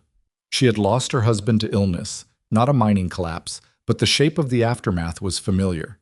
Debt she hadn't fully known about, land that suddenly had interested parties, a letter from a Billings firm with language designed to confuse. In her case, the alleged claim had been a water rights dispute, not a land lien, but the structure of it was the same. The pressure was the same. The loneliness of it was the same. She had sold in the end. Not because she'd given up, she wrote, but because by the time she understood what was happening fully enough to fight it, she had spent 8 months in a state of sustained fear that had worn her down to something she didn't recognize as herself. And the offer on the table had been enough to leave the county and start somewhere new. "I don't regret leaving," she wrote. "I regret that I didn't understand sooner what I was actually dealing with. I thought it was a legal problem. It wasn't. It was a man who had done this before and knew exactly how long a woman alone could hold out." Then she wrote, "If you're willing to fight, fight. I'll give you whatever I have in writing. I should have found someone to fight alongside when it was my turn." I didn't know how to ask. At the bottom, she had enclosed a 2-page summary of her situation. Dates, names, the Billings firm, the board member she'd later identified as compromised. The board member's name was not Caldwell. It was a different name from a different county board. But the Billings firm was the same, Holloway and Associates. Hannah sat with this for a long while. When Silas arrived that afternoon, she put both letters on the table without preamble. He read them standing up. "Same firm," he said. "Same structure, different county, different pretense, same outcome." She watched him. "She'll give us a written statement." "That's—" He set the letters down. "That's significant. It establishes the pattern in writing from someone who experienced it. It's not just your list of property transfers anymore. It's a person who can describe what it felt like from the inside." She paused. "I want to bring this to the town council meeting." Silas was quiet for a moment. "The next one is in 3 weeks." "I know." He pulled out the chair across from her and sat down. He had the look she associated with him thinking past the first layer of a problem. "Holloway will be there. He attends every meeting. He has interests that touch county business regularly, and he uses the meetings to keep his relationships current. I know that too. If you stand up in that room and present this, he'll respond," she said, "in front of everyone. He'll do more than respond. He'll—" Silas stopped. He pressed his palm to the table. "He fights dirty in private, Hannah. In public, with an audience, he fights dirtier. He'll make it personal." She looked at him steadily. "Let him." He held her gaze. She could see him working through something. Not disagreement with the plan exactly, but something else she couldn't quite name. Something that sat behind his eyes and didn't come all the way forward. "All right," he said finally. She nodded. She pulled the letters back toward her and began drafting the structure of what she wanted to present. The 3 weeks before the council meeting were the most outwardly calm stretch since she'd bought the land, which she did not trust for a moment. Holloway's men stopped appearing near her property. The perimeter rider didn't come back. No new letters arrived from Billings. The silence was the specific kind that follows a tactical decision. The silence of someone regrouping, reassessing, choosing a different angle. She kept the log current anyway, noting the absence of incidents with the same precision she'd used to note their presence. Absence could matter in court too. She and Silas continued the work on the cabin's interior. There was less urgency now in the structural sense. The inspection was confirmed, the claim was solid, but the interior was still unfinished in ways that bothered her on a practical level. She wanted proper shelving, a real door to the sleeping area. The floor needed sealing in two sections where the boards had dried and begun to gap slightly, the natural consequence of green wood settling over a hard winter. They worked through those weeks with a rhythm that had become so natural she sometimes forgot to notice it. He arrived. They worked. Talked in the way they'd been talking for months now, less about the cabin and more about everything else. The kind of conversation that meanders without losing its thread, that touches on things neither of them planned to say and then moves on without ceremony. She told him about growing up in Michigan, about her father, who'd been a careful, quiet man with very strong opinions about how to pack a wagon and very few opinions about anything else, about the way she'd ended up in Montana almost by accident, following Thomas's conviction that the mining camps would make them wealthy, which they hadn't, but which had brought her here. And she didn't regret here even on the days when here was the hardest place she'd ever been. He told her about his son, finally. Not the death of him. He'd told her that much during the blizzard, but the brief fact of his life. 3 weeks. The name they'd chosen, Daniel. The way Silas had sat in the barn on the second night because the house had been too full of the specific presence of two people who were no longer in it, and sitting in the barn was the only thing that had felt bearable. He told it without asking for anything in return, which she recognized as a form of trust she hadn't taken lightly. She didn't say she was sorry. She knew by now that was not what he needed from her. She said, "Daniel's a good name." "It was my grandfather's." A pause. "She chose it." She nodded. She went back to the shelf she was fitting, and he went back to the floor ceiling, and the silence after that was not uncomfortable. 2 days before the council meeting, something happened that she hadn't anticipated. Agnes Whitfield came to her door. Hannah opened it and stood looking at the woman who had said, within her hearing, that she had let herself go terribly since the funeral. Agnes was carrying a covered dish and wearing an expression that had clearly been rehearsed on the walk over and was already fraying at the edges. "I brought supper," Agnes said. Hannah looked at the dish. She looked at Agnes. "Why?" Agnes's prepared expression faltered slightly. "I thought it seemed like a kind thing to do." "Agnes, the last time I heard your voice, you were discussing my appearance with Chester Hollis." There was a long pause. Agnes had the grace, or the social instinct, to look genuinely uncomfortable. "I know what I said. I'm not going to pretend I didn't say it." "All right," Hannah said. She stepped back from the door. "Come in." Agnes came in. She looked around the cabin, the fitted shelves, the sealed floor, the solid walls, the real window with its barely visible bubble in the corner. She looked at it the way someone looks at a thing that's larger than they expected. She set the dish on the table. "I heard what Garrett Holloway's been doing," Agnes said. "About the letters and the inspection and the man who rode your perimeter." She clasped her hands in front of her the way she did in Sunday school, which Hannah had always found faintly intimidating. "Several of us heard. Chester heard. We should have said something sooner." "Should you have?" Hannah kept her voice neutral. Not quite cold. Not forgiving either. You are," Agnes started over. "When you came here, we all assumed, another stop. We were wrong about you, about what you were capable of. I was wrong." She said it simply and apparently with the full intention of not saying it again. Hannah sat down at the table. She gestured at the other crate. Agnes sat. "I'm presenting at the council meeting Thursday," Hannah said. "I know. Words traveled." Agnes looked at the dish, then at Hannah. "Some people in town would like to be there. To make the room look different than it would if it were just you up there alone." Hannah was quiet for a moment. She thought about what it had cost Agnes to walk out here. Not much, maybe, compared to what it should cost her. The distance between an apology and an accounting is wide. But something. Some relinquishment of the comfortable position of having been only a bystander. "You can come," Hannah said. "All of you who want to come, come." She looked at Agnes steadily. "But you're coming for your own reasons, whatever they are. Not to do me a favor I'm supposed to be grateful for." Agnes held her gaze. "Fair enough," she said. After she left, Hannah sat with the covered dish. It was a good stew, actually. Agnes was not wrong about her cooking, and thought about the ways people recalibrate when the math changes. When the person they'd written off turns out to be harder to write off than they'd calculated. She wasn't sure how she felt about it. Grateful and suspicious in roughly equal measure, which seemed about right. She told Silas about Agnes's visit that evening. He was quiet for a moment, then said, "The town is reading the situation.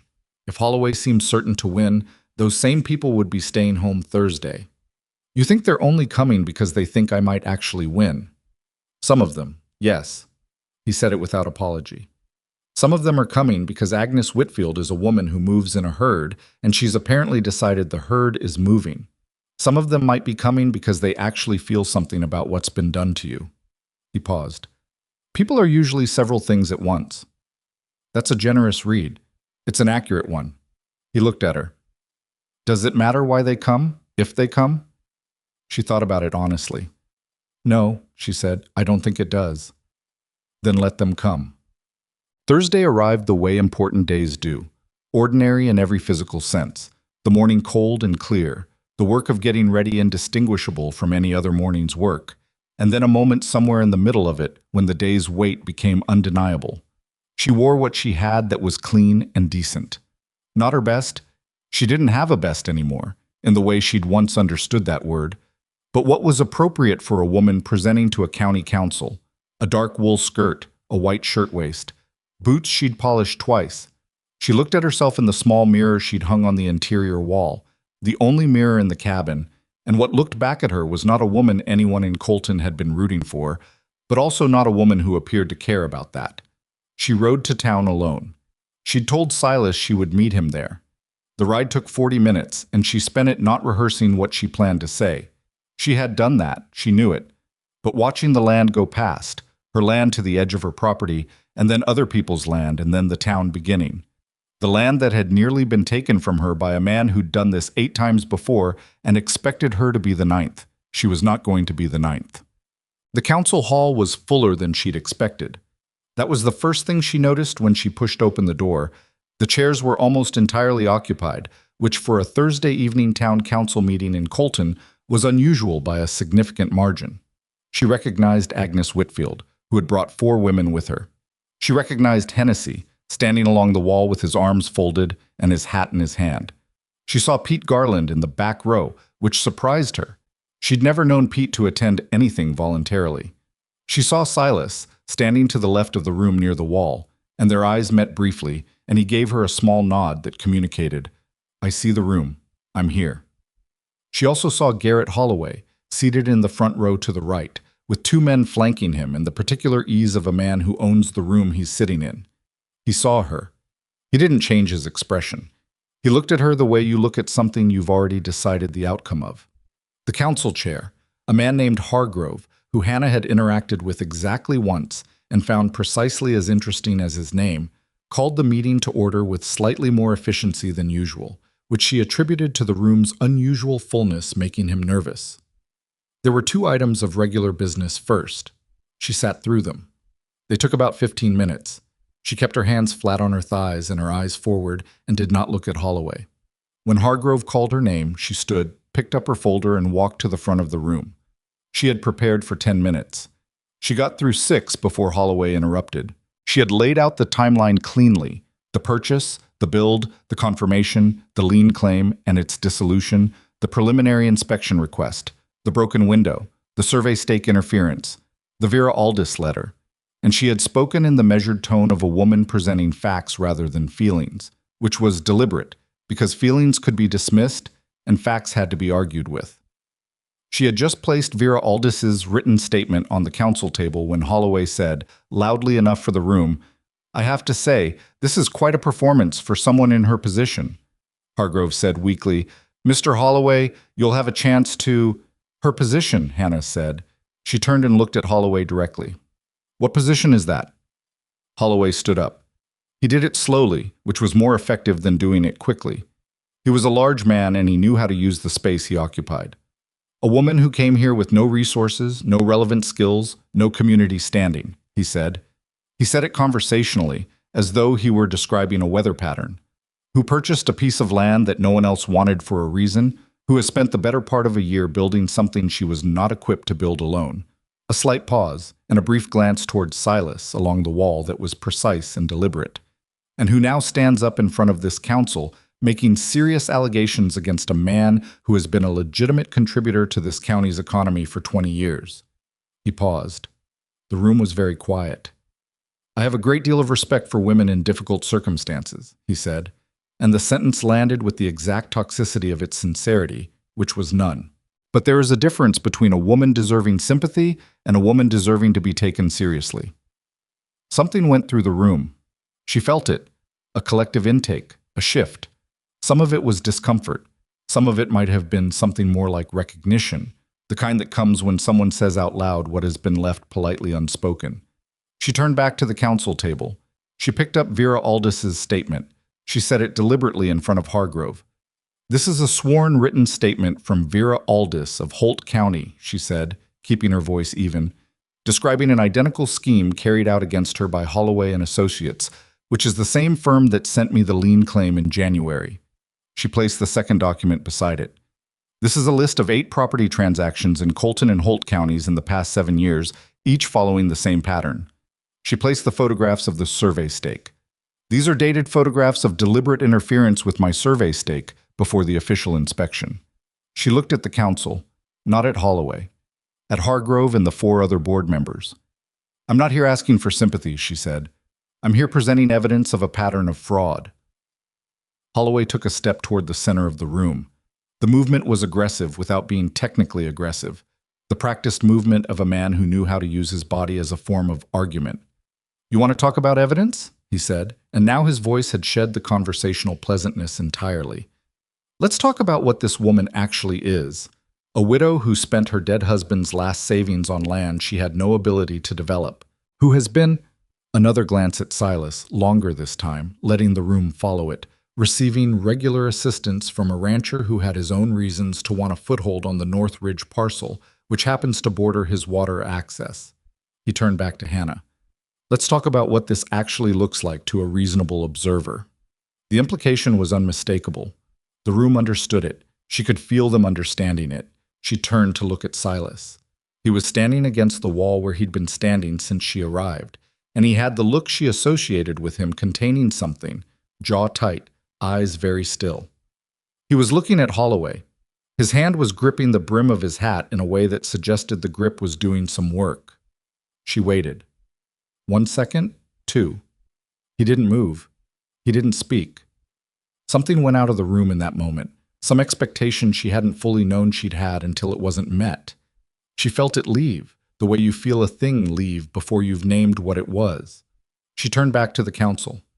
Mr. Holloway is suggesting that the man who helped me finish my roof is actually a co-conspirator in some scheme to acquire land that I legally purchased with my own money, she said.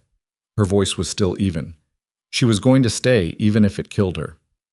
I'd invite the council to review the recorded timeline of the build alongside the documents I presented, and to draw their own conclusions about whose actions constitute a scheme and whose constitute building a home. Holloway said something else. She heard it. It was about her weight, dressed in language that maintained plausible deniability, the kind of language designed to be deniable afterward, while landing exactly as intended in the room. And she held herself very still through it, and she looked at the council, and she waited. What she did not do was cry. She had decided this months ago, in the abstract, and now it was not abstract, and she held the decision. She looked at Hargrove. I've presented everything I have, she said. I'll leave the documents with the council and request a formal response regarding the investigation of the interference with my survey stake. She picked up her folder. Thank you for your time. She walked to her seat. She sat down. She did not look at Holloway. She did not look at Silas. The meeting continued around her with the slightly stunned quality of a room that has witnessed something it hasn't finished processing. 2 other council items were dispatched quickly, almost gratefully. Hargrove adjourned with visible relief. The room moved. People stood, gathered their coats. Agnes Whitfield appeared beside her without quite approaching her, hovering at a respectful distance. And Hannah felt rather than saw the cluster of people near the wall who were neither moving toward her nor moving away, suspended in the social calculation of a community that had just been forced to look at itself. She stood. She picked up her folder. She walked out. She was 2 doors down the street, standing in the cold air of the evening, with her breath coming out white, when she heard the door open behind her. She didn't turn. Silas's footsteps stopped a few feet away. She turned around. I was standing in the doorway light, hat in his hands, and his face was doing several things at once. The contained expression that was his default, and underneath it something much less contained that he was not successfully hiding. "Hannah," he said, "don't." She said it quietly. Not angrily. That would have been easier. Just quietly, with the specific exhaustion of a woman who has just stood in front of a room alone and been made smaller by a man who'd had practice at it, and who had looked for one person to step forward and not found him. "I know," he said. "I know I froze." "You did?" "I'm not going to tell you I have a good reason. I don't have a good reason." He took a step. "I have a reason, which isn't the same thing." She looked at him.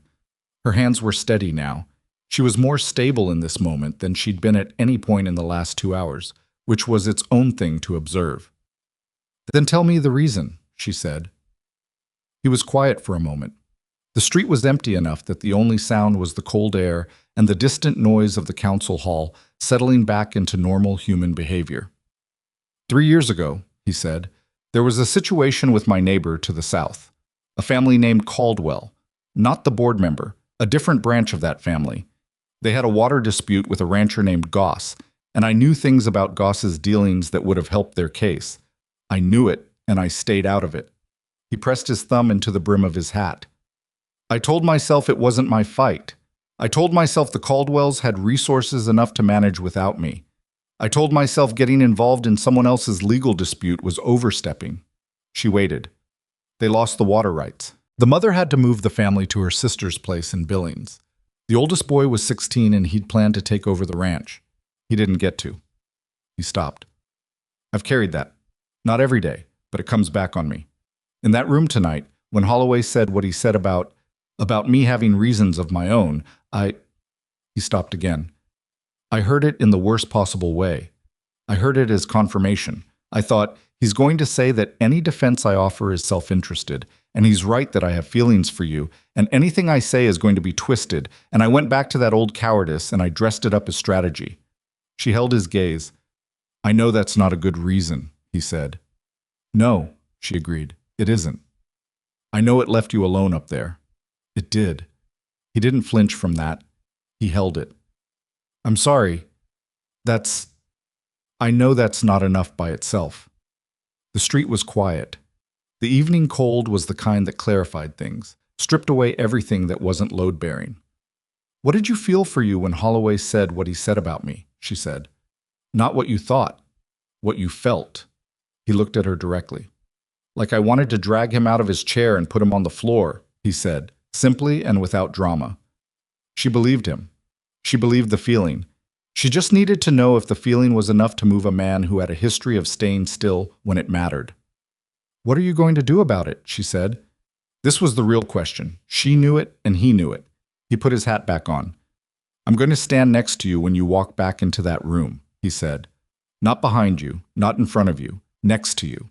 Openly, so nobody in this town has to wonder where I stand." He paused. "I'm going to help you finish what we started with Vera Aldis's statement and the property list. And I'm going to stop pretending that staying quiet is the same as staying neutral." She looked at him for a long moment, longer than either of them was comfortable with, probably. "That's a good start," she said. He exhaled. Not quite a sigh, just the release of something he'd been holding. "I need to tell you something else," he said. His voice was different, still quiet, but with a different quality under it, more exposed. "Tell me." "I watched my wife die," he said. "I was there, I was holding her hand, and I couldn't do anything. After that I decided, I think, without quite knowing I was deciding it, that getting involved in things where the outcome was out of my control was a kind of," he searched for the word, "a kind of violence against myself. Because if I tried and it went wrong again, I didn't know what I'd have left." He looked at his hands. "That's why I stayed on the ridge, watching you, Close enough to feel like I was doing something, far enough away to not be responsible for what happened. She thought about this, about the gray horse on the ridge for months, steady in the late afternoon light, present without being present. You rode down in a blizzard, she said. Yes. With saddlebags full of supplies you'd prepared. Yes. That wasn't a man who'd decided not to be involved. He looked at her. Something in the planes of his face shifted, like a wall that has been carefully maintained, recognizing it's no longer structural. No, he said. I don't suppose it was. She turned and looked down the street, at the council hall door, at the light in the window. Come to the cabin tomorrow morning, she said. We need to figure out what comes next with the evidence, and with Hennessy, and with Vera Aldis's statement. Holloway lost tonight's opening, but he's not done, and we both know it. I'll be there. She started down the street. After 3 steps, she stopped and turned around. Silas, she said, the reason you froze, you told me it was about the Caldwell family, and about your history of staying out of things. I believe that. She paused. But don't do it again. Not with me. Whatever you're feeling, whatever you're carrying from before, I need you to step forward when it counts. I can carry my own weight. I just need to know that when I look to my left, you're there. He stood in the street looking at her. The light from the council hall caught the side of his face. He wasn't a man whose face did much, but right now it was doing something. You'll be able to look, he said, from here forward. She nodded once. She turned and walked to her horse.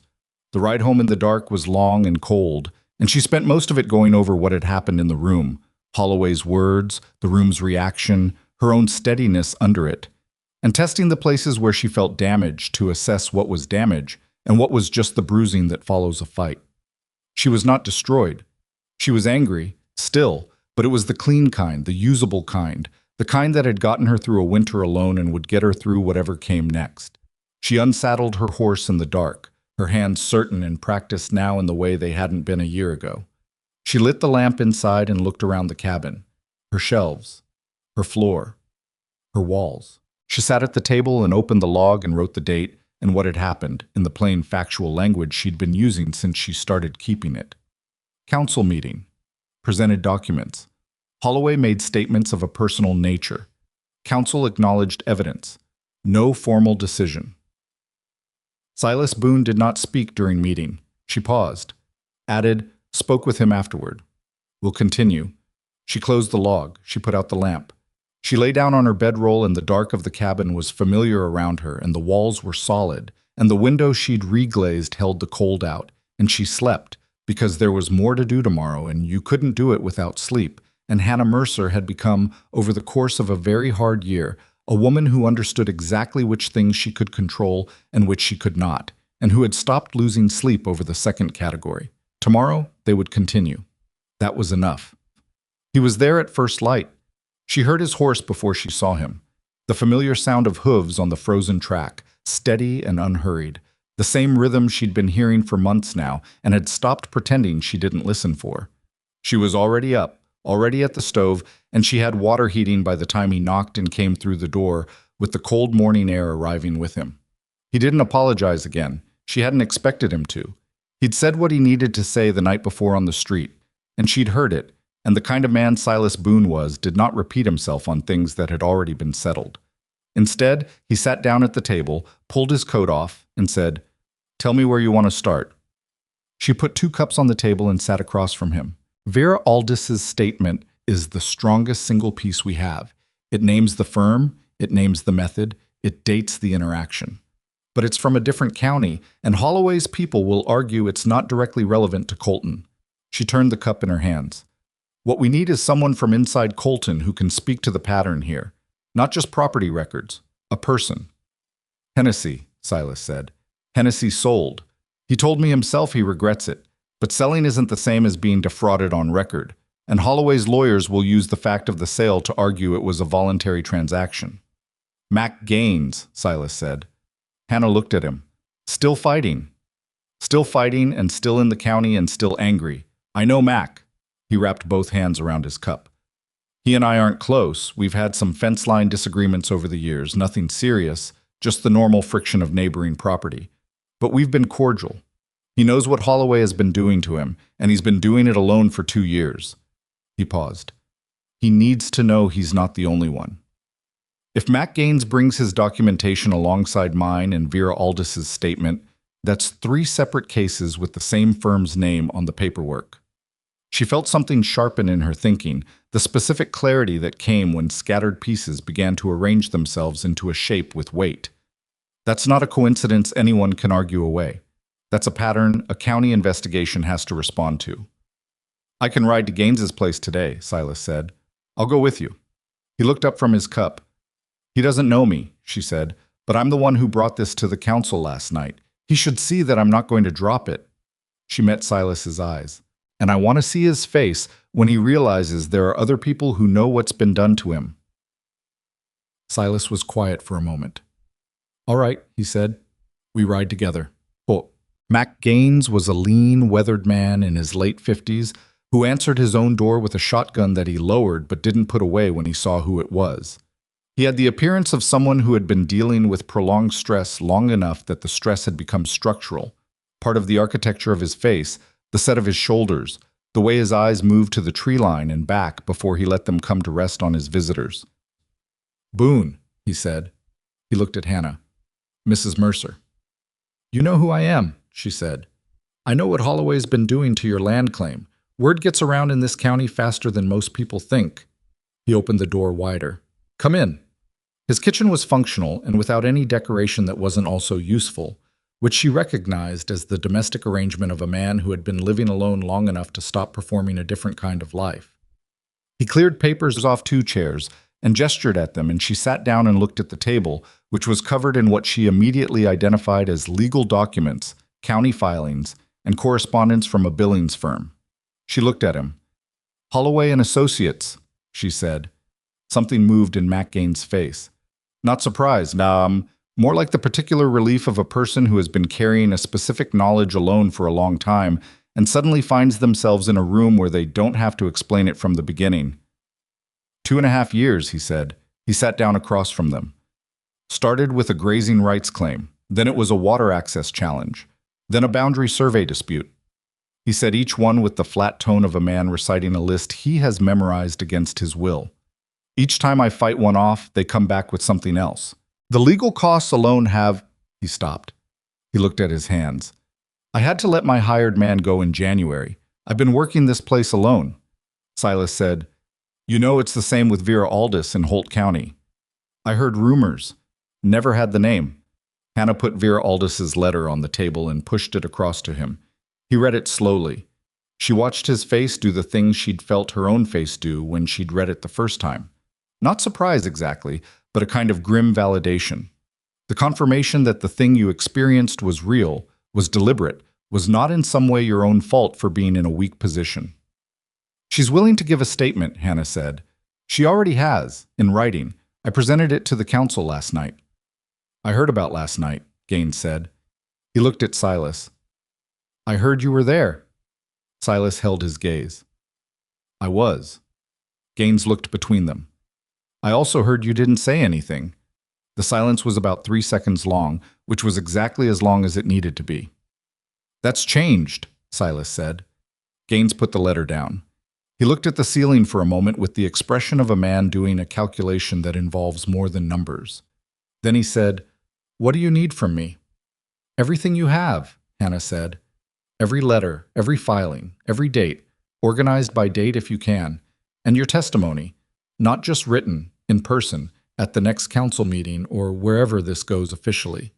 She leaned forward slightly. Mac, if it's just me, I'm a widow who's being difficult. If it's you and me and Vera Aldis and Hennessy and Silas and Pete Garland's records, it's a pattern that has to be investigated. He looked at the pile of documents on his table. 2.5 years of paperwork. 2.5 years of fighting alone. I'll need a week to organize it, he said.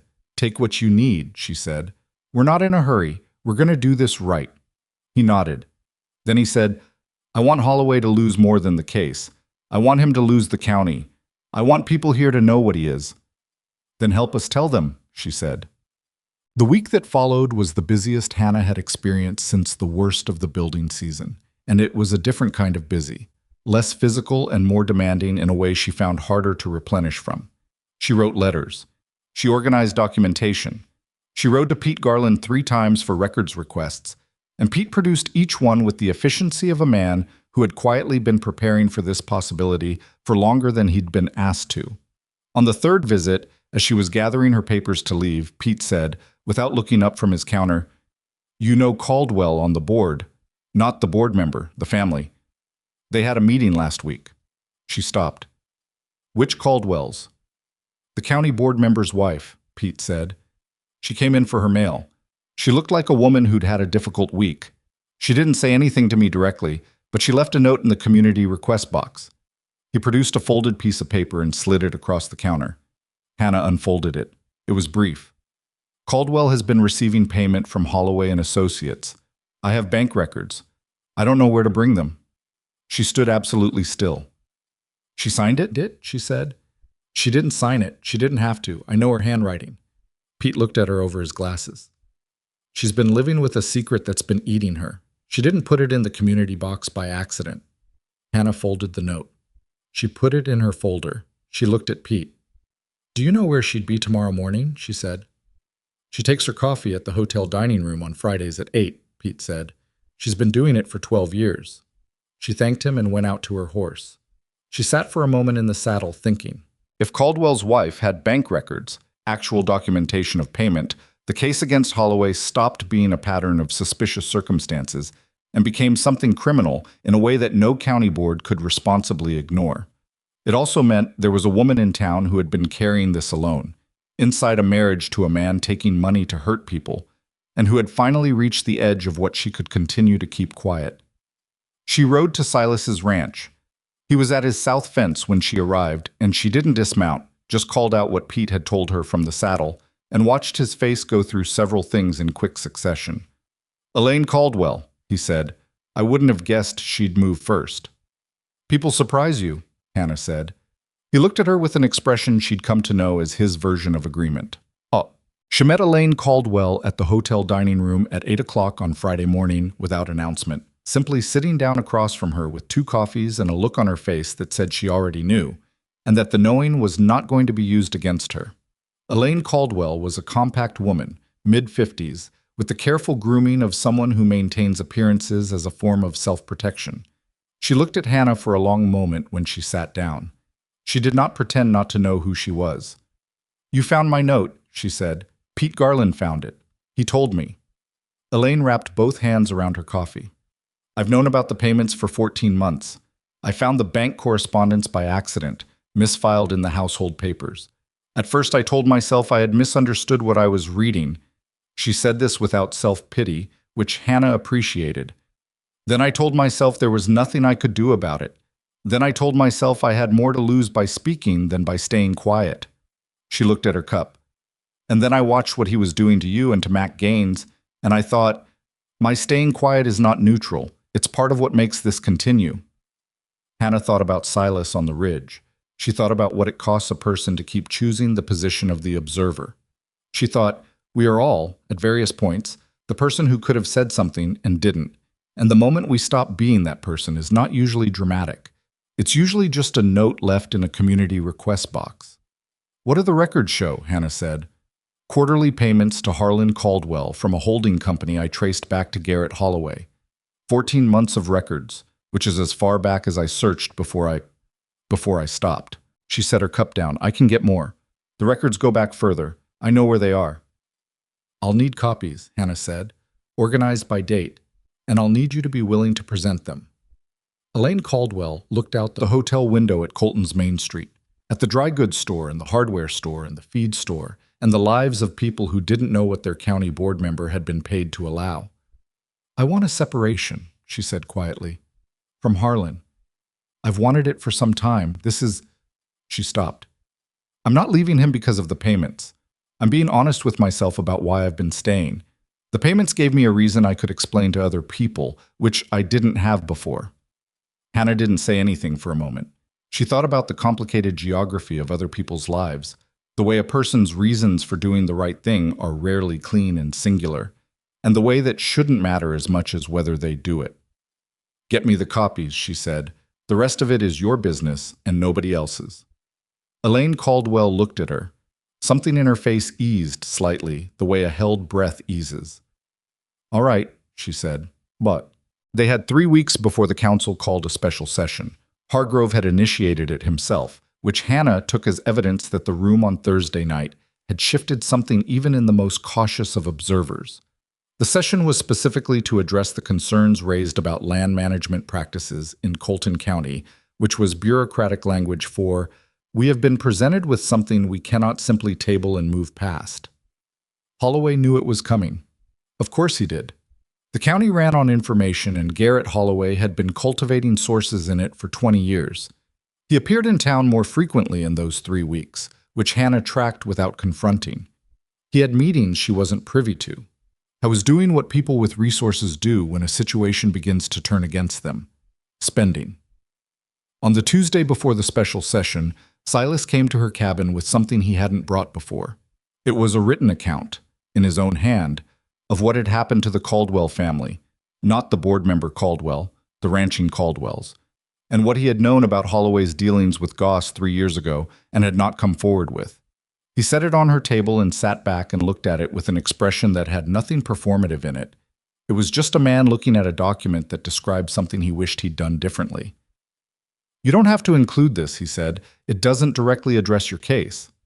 "Why did you write it?" she asked. "Because I've been asking you to stand up in front of people and tell the truth about what happened to you. It seemed..." He stopped. "It seemed like I should be willing to do the same." She read it. It was spare and direct in the way he was spare and direct, without excuse or excessive self-flagellation, just the plain facts of what he'd known and what he'd chosen not to do, and what the consequence had been for a family he'd watched lose their water rights without lifting a hand to stop it. She looked up at him. "This is going to make people judge you." "I know. Some of them already judge me. They'll judge us together, which is what Holloway was implying last week." "Let them." She folded the document. "I'll include it," she said. "If you're sure." "I'm sure." He met her eyes. "I spent 4 years being the man who stayed out of things that were none of his business and called it wisdom. I'm done with that." She put the document in the folder with everything else. She looked at the folder, thick now, organized, weighted with the accumulated evidence of a scheme that had been running for years in plain sight of a community that had found it easier not to look. "We're ready," she said. "Yes," he said. "We are, Chad." The night before the special session, she couldn't sleep. She lay on her bedroll and the cabin was quiet around her. The real kind of quiet. The quiet of a structure that is solid enough to hold the world out when the world needs to be held out. She'd built this silence along with everything else, without knowing that's what she was doing. She thought she was building walls and a roof. She hadn't understood until much later that she was also building the conditions under which she could think clearly, rest fully, exist without apology. She thought about Thomas. She did this less than she used to. Not because she missed him less, but because grief had changed shape over the year into something less like a wound and more like a scar, permanently part of her, but no longer the first thing she felt in the morning. She thought about what he would make of the cabin. He would have liked it, she thought. He would have walked through it slowly and found 12 things to say about what he would have done differently, and then he would have found one more thing and said it twice. He had been that kind of man. She thought about Silas, which was not the same kind of thinking. It was something newer, still forming, without the settled quality that memory of Thomas had. More like the sensation of a structure mid-construction, the shape visible, the weight not yet fully known. She thought about what he'd said on the street after the council meeting. From here forward, 2 words that were doing a great deal of structural work. She thought, "I did not come here to fall in love with a quiet man on a ridge." And then she thought, "But here we are, and the cabin is standing, and tomorrow we walk into a room together." She slept eventually. It wasn't enough sleep, and she knew it when she woke, and she got up and made the fire, and the morning began. The special session was in the afternoon. They arrived together, Hannah and Silas, side by side, which was a statement the town read clearly and responded to in the various ways people respond to statements that are made without words. She saw heads turn. She saw the reading of it in people's faces, the quick calculations of what it meant and what to do with it. She let them look. Silas walked beside her without looking at anyone in particular, which was its own kind of statement. Mac Gaines was already there, seated at the side with a folder on his knees that was nearly as thick as Hannah's. He looked up when they came in and gave her a nod that communicated, "I'm here, I'm ready, I'm not going to fold." Elaine Caldwell was in the back row, alone, with the specific posture of a woman who has made a decision and is waiting for the moment to implement it. She met Hannah's eyes briefly. Hannah nodded. Harlan Caldwell was not present. Hannah noted this with a quiet recognition that he had likely been advised by someone, possibly Holloway, possibly his own calculations, that his presence would make the situation worse. Holloway was there. He was in the same front right position he'd occupied at the regular meeting, but his two flanking men were gone today, and he was seated with a lawyer Hannah didn't recognize who had the suit and bearing of someone brought in from outside the county. She sat down. She put the folder on her lap. She looked at the front of the room where Hargrove was arranging his papers with the expression of a man who had realized he was presiding over something considerably larger than he'd signed up for. The session opened. Hargrove gave a statement about the council's commitment to fair land management and the seriousness with which they took concerns about process integrity. He did not look at Holloway during the statement, which was itself informative. Hannah presented first. She had reorganized the folder one final time the previous evening, and the order of it was deliberate. The lien claim and its dissolution first, establishing Holloway's method. Then the preliminary inspection request, establishing the use of a board contact. Then the dated photographs of the survey, stake interference, establishing active fraud. Then Vera Aldis's statement, establishing precedent in another county. Then Silas's written account of the Caldwell ranching family and the Goss situation, establishing his own complicity in past inaction and his present willingness to name it, which landed in the room differently than the legal documents because it was a man publicly accounting for himself, which people were not accustomed to seeing and did not know quite how to receive. Then Mac Gaines presented his documentation. 2.5 years of targeted legal interference from the same Billings firm, costing him significant money, the loss of his hired man, and what he described plainly as the steady erosion of his capacity to operate a viable ranch. Then Elaine Caldwell stood up from the back row. The room turned. There was a specific quality to the silence that followed her standing, the silence of a community recalibrating on the spot, rapidly. She walked to the front. She placed a folder of bank records on the council table, and she said, in a clear and steady voice, that her husband, county board member Harlan Caldwell, had received quarterly payments from a holding company traceable to Garrett Holloway for a period of no less than 3 years, in exchange for facilitating favorable conditions for Holloway's land acquisition activities in Colton County. She said it the way a person says something they have practiced saying and still finds difficult to say. She didn't look at Holloway. Hannah watched Holloway during this. He had very good control of his face, but the lawyer beside him had his hand on the table and his knuckles were white, which told her more than Holloway's expression did. When Elaine Caldwell sat back down, the room did not applaud or respond dramatically. It simply absorbed what it had been told in the way a room absorbs something it cannot unhear. Some people looked at their hands, some looked at the council table, some looked at Holloway. Holloway's lawyer stood and began to speak about the need for process, the importance of proper evidence handling, the distinction between allegation and proof. He said these things in a voice calibrated to project authority and calm, and some of what he said was technically valid, and none of it was enough, because Hargrove was looking at the bank records, and the council members on either side of him were looking at the bank records, and they were looking at the amount, and they were looking at the dates. And they were looking at the paper trail that Elaine Caldwell had organized the way a woman organizes something she has been sitting with for 14 months, with the terrible clarity of someone who has had a very long time to understand exactly what they're looking at. Holloway stood up. Hannah had expected this. He was a man who did not sit still under pressure. He began to speak, calmly, initially, in the measured cadences of a man who had been in difficult rooms before and knew how to fill them with his physical presence. He said the records were out of context. He said the payments represented legitimate consulting arrangements. He said the pattern everyone was seeing in these properties was the pattern of a competitive land market, not of coordinated manipulation. He said it well. She gave him that.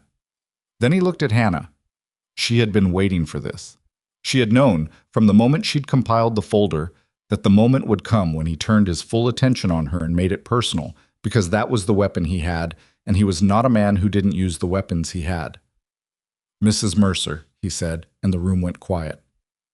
"I want to be very clear about something. This woman came to this county with nothing. She bought land that nobody else wanted. She spent the better part of a year building something that," he paused for effect, "by any objective standard barely qualifies as habitation." "The county inspection says otherwise," Hargrove said mildly. Holloway talked past this. "She has formed an alliance with a man whose own land borders hers and who has a direct financial interest in the outcome of this proceeding. Silas Boone's ranch borders mine on the east," Hannah said. Her voice was even. She had not planned to interrupt, and she did it anyway. "His water access is not affected by my land claim in any direction. You can verify that in the county survey records, which you've apparently already studied thoroughly." Holloway's eyes moved to her. She met them. "You've been telling this town a story about me for the better part of a year," she said. "That I was foolish, that I was failing, that I was building my own grave. You started telling it the moment you identified my land as something you wanted and me as someone you thought you could remove." She wasn't performing calm now. She genuinely was calm, which was a different thing, and she could feel the difference. "Every time a piece of your scheme didn't work, you moved to a more personal attack. Because when you can't beat someone on the facts, you try to make them feel like they're too small to deserve the facts." She stood up. "I'm not too small," she said. "I'm the woman who built that cabin. I'm the woman who found your lien dissolution instrument and wrote you back about it. I'm the woman who organized this documentation and brought it here. And I'm standing in this room telling you, in front of everyone, that what you've been doing in this county is going to stop." She sat back down. She did not look around the room to gauge the reaction. She didn't need to. She could feel it the way you feel a shift in temperature. The room had moved, had arrived somewhere it hadn't been before. And wherever that was, it was not where Garrett Holloway needed it to be. Holloway's lawyer put his hand on Holloway's arm. Holloway shook it off, but he didn't speak again. Hargrove looked at the council. The council looked at each other. Hargrove cleared his throat and said, in a voice that was doing its best to be more authoritative than he personally felt, that the council would need time to review the documentation and that a formal response would be issued within 2 weeks, and that in the meantime all pending land claims involving Holloway and Associates were suspended pending investigation, and that the county would be referring the matter of Harlan Caldwell's payments to the appropriate county authority for review. He said it quickly, like a man completing a task before he could talk himself out of it. Holloway stood. He picked up his coat. He looked at Hannah once more, one long look, assessing, recalibrating, and then he walked out of the room with his lawyer behind him, and the sound of his footsteps on the wooden floor was just footsteps, nothing more, diminishing, and then gone. The room exhaled. The formal county response came in 13 days, 1 day ahead of schedule, which Hannah took as evidence that someone on the council was either very efficient or very eager to have it done. All pending claims by Holloway and Associates against properties in Colton County were suspended pending a full investigation. The investigation would include the 8 properties on Silas's list and 3 additional cases the county had identified in its own records. Harlan Caldwell had resigned from the board the previous week, voluntarily, which was the word being used, though Hannah suspected the voluntariness had been strongly recommended to him. The referral for investigation of the payment records had been forwarded to the state attorney's office. Holloway himself had not been charged with anything yet. Hannah did not expect charges quickly, and she did not pretend to herself that this was fully over. Men like Garrett Holloway had resources and lawyers and the kinds of relationships that don't disappear because a county board suspended their land claims. The investigation would be long. Some of it might come to nothing. The state attorney's office moved on its own schedule, but his operation in Colton County was finished. She was certain of that. The Mac Gaines situation resolved first. The water claims against his property were among those suspended, and within a month of the special session, Gaines had rehired his ranch hand and was speaking of expanding his herd, tentatively, the way a man speaks of plans when he's been afraid to plan for a very long time. Vera Aldis wrote to say that Holt County had opened its own parallel inquiry on her case, prompted by the Colton findings. Her letter was brief and contained 1 sentence. Hannah read 3 times. I didn't know I was still angry until I found out something was actually being done. Hennessy came to the cabin one afternoon, with a bottle of something he'd been saving, and said he didn't know how to thank her. And she told him there was nothing to thank her for. And he said that was exactly what she would say. And they sat on her front step in the June evening and drank carefully and didn't talk about it much more, which was the right amount. The town changed around her slowly, the way towns change. Not dramatically, not in a declared moment, but in accumulation. People spoke to her differently, not with the exaggerated warmth of contrition, which would have been difficult to receive, but with the slightly adjusted register of people who have updated their understanding and are integrating it. Chester Hollis, who had said she was building her own grave, stopped her outside his feed store one morning and said, without much preamble, "That was a good thing you did." She said thank you and meant it at about 30% capacity, and he probably knew it, and they both moved on, which was fine. Agnes Whitfield continued her cautious orbit, bringing food on occasions that didn't quite need it, and Hannah continued accepting the food without attaching significance to the bringing of it, and they developed a relationship that was neither friendship nor its absence, which suited them both. Pete Garland did not change at all, which was exactly right. The work on the cabin's interior continued through June and into early July. She added a second room, not an ambitious addition, just a proper sleeping area separated from the main living space by a real wall with a real door, which required 4 days of careful framing that she and Silas did together, measuring twice and cutting once with a precision that had become their shared standard. It was during this work, on a Wednesday afternoon with the summer light coming through the windows at the angle that made the cabin look like somewhere people were meant to live, that Silas set down his mallet and said, without particular ceremony, "I've been thinking about something." She continued fitting the door frame. "Tell me." "I want to ask you something, and I want to be clear that I'm asking, not suggesting, not leaving room for you to assume I'm going to do it regardless of your answer." He paused. He picked up mallet and set it down again, which was as close as she'd seen him come to fidgeting. "That habit I have of deciding things internally and then presenting them as done. I'm aware of it. I'm working on it." She looked at him. "I know," she said. "Ask." He looked at the new wall they were building. The frame was square and solid, the wood fitted clean. "I want to know if you'd consider not moving things forward faster than you want them to move, not changing what either of us is or what we've built here." He met her eyes. "I want to know if you'd consider the possibility of a future that has us both in it. Deliberately. As a decision we make together instead of something that just keeps happening because we haven't said it out loud." She set down the door frame. She looked at him. This careful, imperfect man who had spent 4 years on a ridge watching a world he'd stopped trusting himself to be part of, and who had ridden down through a blizzard anyway, and who had frozen when she'd needed him and then come back and said so plainly, and who had put his own account of his own failure in her folder and let her carry it into a county hall. "You're asking me," she said. "I'm asking you." She thought about Thomas, the way she always did at moments like this, not to compare but to acknowledge, because he had been real, and his death had been real, and the shape of her life had formed around a loss that didn't stop existing just because something new was beginning. She thought he would have liked Silas. Not immediately. Thomas had been slow to like people, but eventually. "I'm not easy to live alongside," she said. "I'm particular about how things are built, and I don't stop working when I probably should, and I've been alone long enough that I've developed opinions about the right way to do nearly everything." "I know," Silas said. "I've been watching you for the better part of a year. You have a hip that you won't talk about when it's bad, and a history of going silent when things get complicated." "I know that too." She looked at him for a long moment.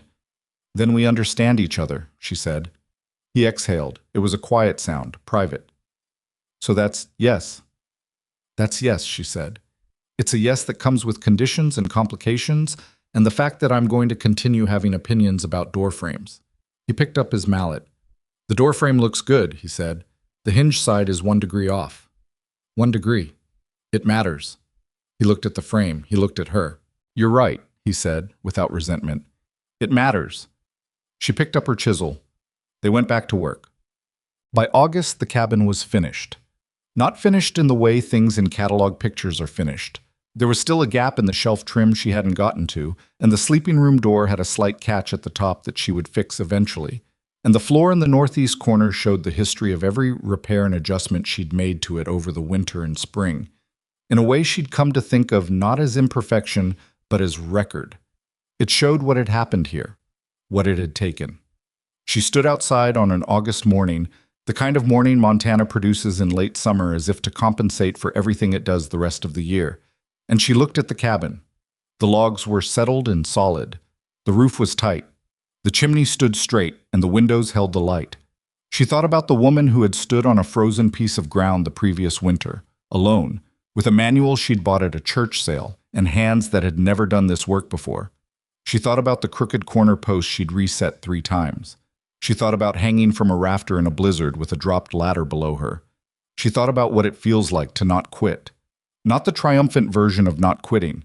Not the version where the music swells and everything resolves clean. The real version, which is mostly just getting up the next morning when the morning is cold and the work is hard, and the town has already decided who you are, and doing the thing anyway, and doing it again and again, until the thing is done and the deciding is yours again. She heard his horse on the track. She turned. Silas came up the track on the gray horse, and he came the way he had come for months now. Not like a man arriving from somewhere else, but like a man coming home, which was a distinction she felt rather than articulated. He stopped at the fence and looked at her, looking at the cabin. "You've been out here a while," he said. "I was thinking." "About?" She looked at the cabin once more, at her window, her walls, her roof, her ground, at the thing she had built when everyone expected her to quit, in the place where she had decided her own future would be built, without permission from anyone who had not earned the right to give it. "About what it's worth," she said. "When you build something yourself, from nothing, what that does to you." He was quiet for a moment, which was where the best of what he said usually came from. "It tells you what you're made of," he said, "and then you know, and you can't unknow it." She nodded. That was it exactly. That was the thing she hadn't been able to name all the way back in the beginning, when she'd been setting crooked corner posts in frozen mud while the town laughed and called it her grave. Not hope, not even stubbornness, just the process of finding out what you were made of, which you can only do by doing the hard thing and seeing what remains of you afterward. What remained of her was standing in the August light outside a finished cabin on 32 acres of Montana land that belonged to her, that had always been going to belong to her, that no amount of legal maneuvering or personal humiliation or broken glass in the night had been able to take. Silas dismounted. He tied the horse. He came and stood beside her at the fence, and they both looked at the cabin together. "What do you want to build next?" he said. She thought about it. "A proper barn," she said, "and then a second room off the east side. If this is going to be a real home." He nodded.